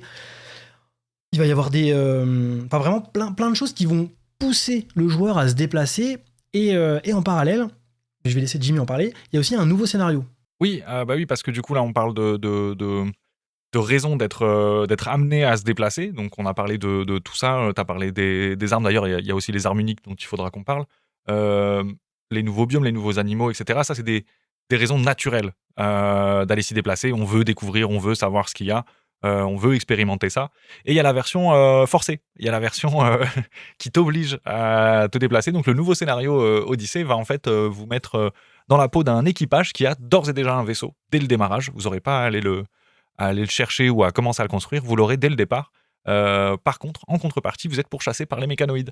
Et ça, ça force la chose. Tous les X jours, les mécanoïdes vont arriver sur votre map, quoi qu'il arrive. Et donc, le seul moyen de ne pas subir une attaque de mécanoïdes imminente, eh bien, c'est de changer de map. Et donc ça, forcément, ça va inviter le joueur à aller découvrir tout ce que le DLC a à offrir. Et alors c'est un peu dur, mais c'est une très très bonne façon de forcer les choses là-dessus. On parlera aussi de la nouvelle fin tout à l'heure. Ouais, bon, on peut en parler tout de suite, parce que On peut en parler tout de suite. Non, mais t'as lancé le truc, donc allons-y. On peut parler aussi de la déception qu'elle a induite en moi, mais chaque chose en son temps. Chaque chose en son temps. Non, mais d'abord, je l'explique et ensuite je dirai pourquoi je suis déçu. Mais du coup, effectivement, donc vous allez. C'est possible aussi si vous ne faites pas le scénario, cette fin. Il y aura une série de quêtes globalement qu'il va falloir réaliser. Vous allez enquêter, si on veut, sur la localisation d'une ruche mécanoïde, de la ruche mécanoïde. C'est de là que viennent tous les mécanoïdes, c'est de là qu'ils sont contrôlés, c'est de là que part cet enfer que sont les mécanoïdes. Et donc, vous allez dans un affrontement absolument dantesque et final les battre. Je vous le souhaite en tout cas. Et à ce moment-là, vous pourrez prendre une décision. Attention, spoiler évidemment, mais du coup, la décision peut être de se débarrasser entièrement de tous les mechas. Et ça y est, il n'y a plus de mechas sur la planète. Et c'est paisible à nouveau, hormis les raids habituels que vous allez prendre. Et l'autre chose, c'est d'avoir un superbe pouvoir qui permet, lui, d'invoquer des mechas, ce qui peut paraître extrêmement fort. Et c'est là que, personnellement, j'ai été déçu, puisque les mechas sont toujours contre nous. Donc, on a fait tous ces efforts pour avoir des mechas qui sont à deux doigts de nous la mettre à l'envers à chaque instant, quoi. Donc, c'est un peu dommage. Mais voilà, mais une très belle fin tout de même. J'en rigole là en disant que je suis déçu parce que c'est vrai, mais ça représente ce qu'on disait, 1%, 1% de l'ensemble de ce qu'il y a à jouer dans Odyssey, donc c'est pas grave du tout. C'est juste qu'il y a un petit côté, le soufflet qui retombe à la fin quand tu réalises que les mechas sont toujours contre toi. En tout cas, c'est peut-être la plus dure des fins, parce qu'on est en orbite, il y a beaucoup de mechas, il y a beaucoup de trucs à trouver pour avoir le cerveau, machin, le Cerebrex. Enfin, c'est compliqué. Ouais, faut y aller équipé. Ouais. Faut y aller avec un gros vaisseau équipé. Donc effectivement, nouvelle fin. Il y a aussi un nouvel arbre. Alors j'ai plus en tête son nom. C'est un arbre qui crée de l'oxygène autour de lui. L'arbre archéen. Voilà, un arbre qui crée globalement une atmosphère autour de lui pour que vous puissiez être en orbite et avoir vos colons sans combinaison spatiale. Il transforme aussi le sol en sol fertile. Il y a encore, bien sûr, du cross DLC, donc un nouveau xénotype qui est habitué à vivre dans l'espace, une nouvelle idéologie de gens qui vivent dans l'espace. Donc ça permet, c'est assez cool aussi. Mais globalement, de toute façon, ce DLC est vraiment bien.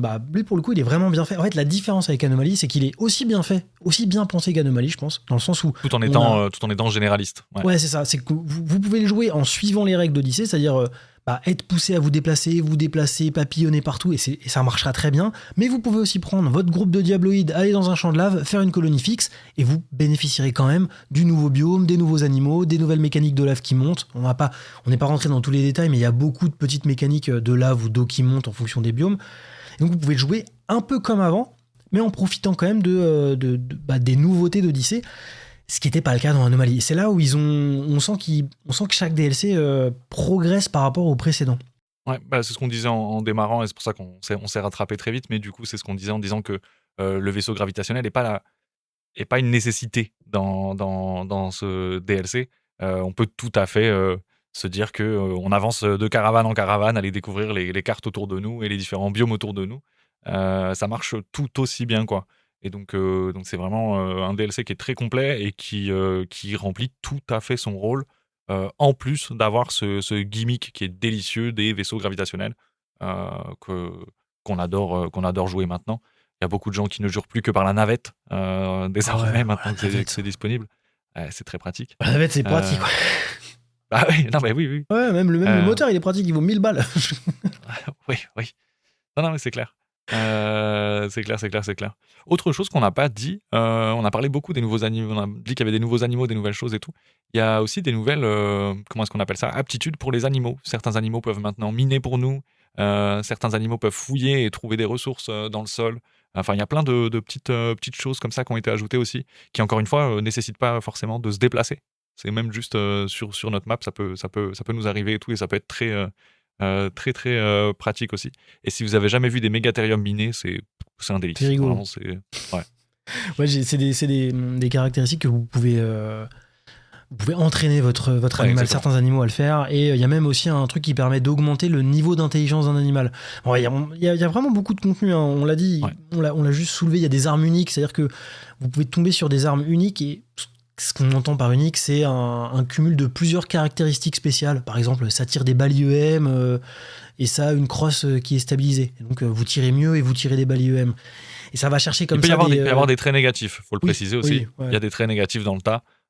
Toute arme n'est pas forcément absolument hyper forte vis-à-vis de ce que vous avez l'habitude de voir.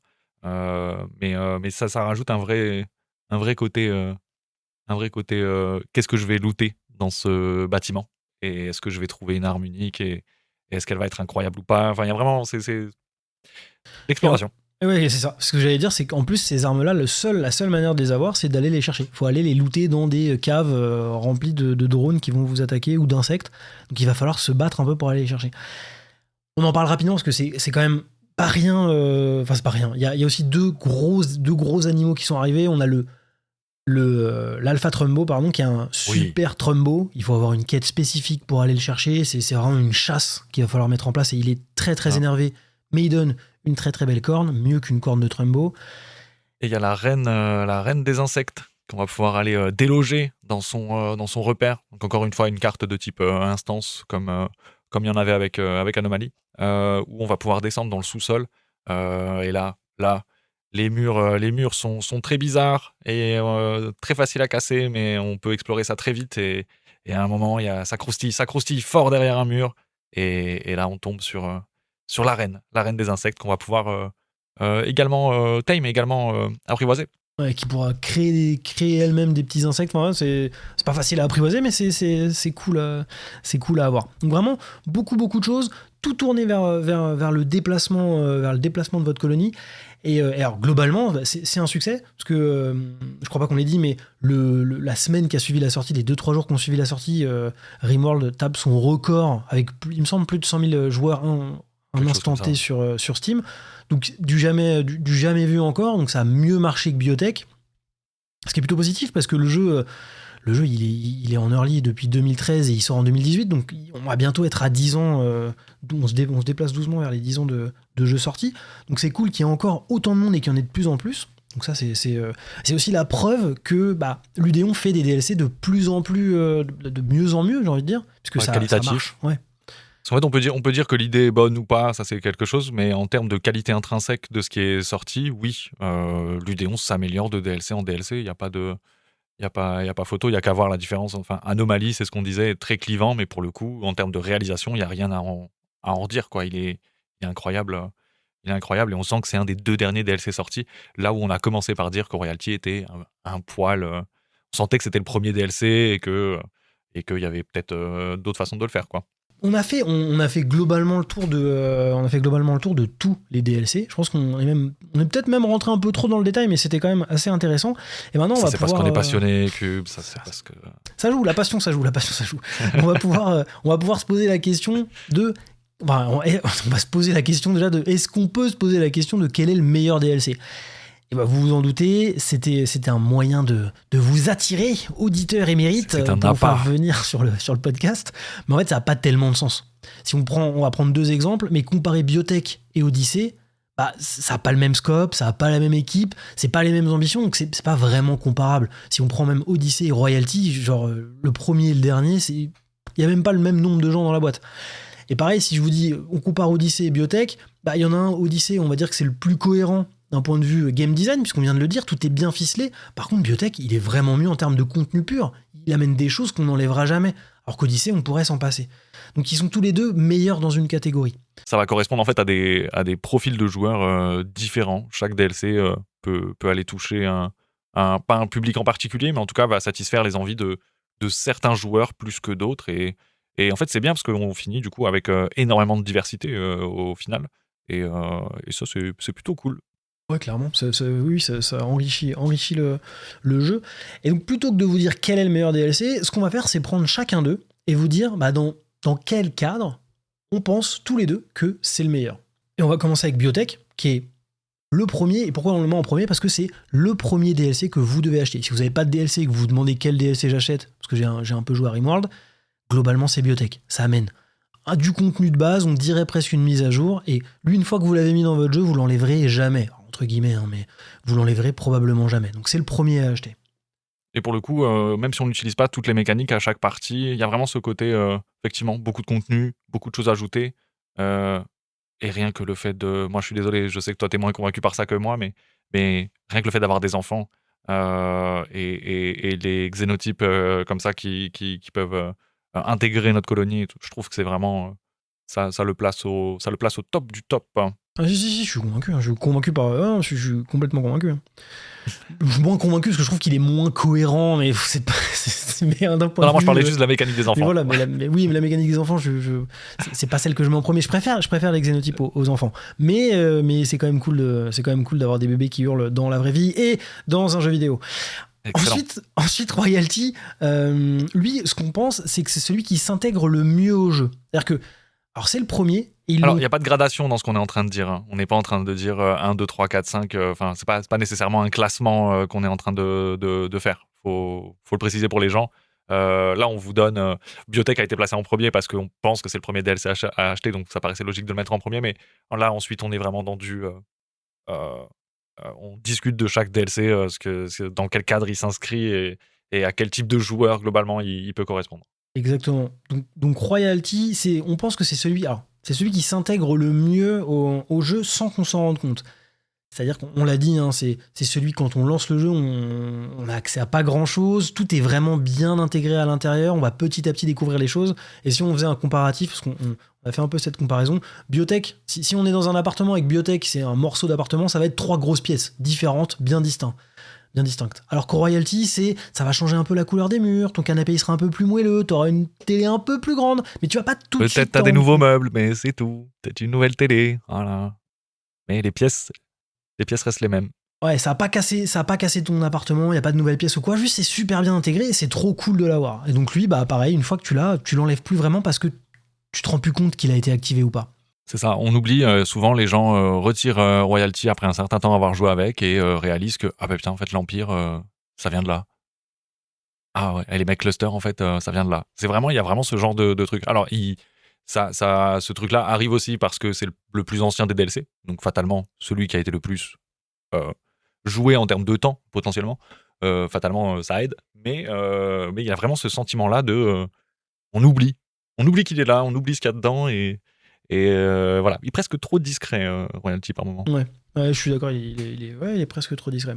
Ce qui n'empêche pas d'aller le chercher et d'aller faire une run full Psycast, de se faire une partie full pouvoir psy, empire machin, arme persona, tout le machin. Et... Ensuite, si on devait dire idéologie, en quoi est-ce que c'est le meilleur ? Bah lui, on l'a dit, hein, c'est celui qui va vous permettre de customiser votre partie. Aussi bien d'un point de vue game design, donc les règles de votre colonie, mais aussi la customisation un peu RP, c'est-à-dire est-ce que vous êtes des cannibales qui ne mangez que des esclaves. C'est le DLC parfait pour faire ça. Ça va vous permettre de tout customiser de A à Z dans votre colonie. Et il y a la modulation de difficulté qui, mine de rien, on le pense comme un truc un peu annexe, mais qui rend, à mon avis, les choses aussi très pratiques pour plein de gens qui n'ont pas envie de se prendre la tête, ou au contraire, ceux qui ont envie d'avoir un défi un peu extrême, des trucs comme ça. Idéo permet vraiment d'aller chercher ces trucs-là sans toucher aux settings de difficulté qui, mine de rien, sont stricts. Je veux dire, tu vas toucher à la quantité de gens qui t'attaquent, ce genre de choses.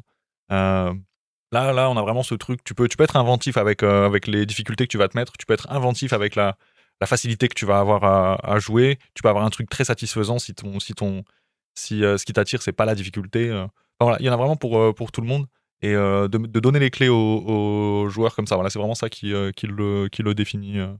Ensuite, Odyssey, on vient de le dire, donc on va le répéter, mais c'est parce que c'est là qu'il est le meilleur. Hein, c'est le déplacement, la découverte, l'exploration. Si vous avez envie d'aller, de sortir de votre tuile, le DLC, il a été pensé pour ça, donc il faut foncer. C'est celui qui est le mieux. Et puis les cartes, elles sont jolies. Vraiment, les nouveaux biomes et tout ça, non mais c'est beau. C'est beau. Ouais, c'est vrai. C'est un beau DLC. Et enfin, on a Anomaly. Lui, pareil, on l'a dit, c'est un épisode spécial. si l'ambiance horreur, le fait d'avoir un peu peur et des mécaniques différentes, vous avez envie de le goûter, c'est le mieux. Hein. Je veux dire, ça fait extrêmement bien ce que ça doit faire. Donc c'est. De toute façon, tous les DLC sont qualitatifs et font extrêmement bien ce qu'ils doivent faire. C'est ça qu'il faut comprendre. C'est pour ça que la question du meilleur DLC se pose justement pas et que ça n'avait pas de sens de répondre à ça comme ça. Et ouais, Anomaly, si l'ambiance vous plaît, si l'ambiance vous parle, en termes de réalisation, il est incroyable et vous allez être servi, c'est sûr et certain. Je crois qu'on a vraiment fait le tour, on arrive doucement au bout de notre premier épisode du Drop Podcast. Incroyable. N'hésitez pas à nous dire. En vrai, c'est super important. Comme on est sur un épisode un peu pilote, vous nous mettez en commentaire ou vous nous envoyez des MP, vous faites ce que vous voulez pour nous dire ce que vous en pensez, si ça vous semble cool. Si vous avez des idées de sujets aussi qu'on peut traiter, même si on en a, on va avoir besoin de vos retours pour savoir si ça vous plaît. Avant de se laisser, on peut peut-être se dire, tiens, Jimmy Nova, où est-ce que je peux te retrouver si j'ai envie de suivre tout ce que tu fais sur Internet ? Alors moi j'ai une chaîne Twitch, du même nom, Jimmy Nova, et on fait essentiellement du Rimworld. Voilà, en ce moment on fait beaucoup de 500% nos pauses. J'ai aussi une chaîne YouTube qui est un peu moins active, même beaucoup moins, mais sur laquelle vous pourrez retrouver les VOD. Donc voilà, dans tous les cas, n'hésitez pas à passer dire bonjour, ce sera avec plaisir. Toi, c'est globalement tous les après-midi sur Twitch, si je dis pas de Tous les bêtises. après-midi et le week-end, on est là beaucoup trop longtemps d'ailleurs. On fait beaucoup trop d'heures le week-end. Mais on est là tous les jours l'après-midi et toute la journée le week-end. Voilà. Ça marche. Et moi, je suis un peu présent sur YouTube, un peu présent sur Twitch, mais on va dire mardi, mercredi, jeudi le soir. Et puis là, on lance ce petit podcast, donc on verra ce que ça donne.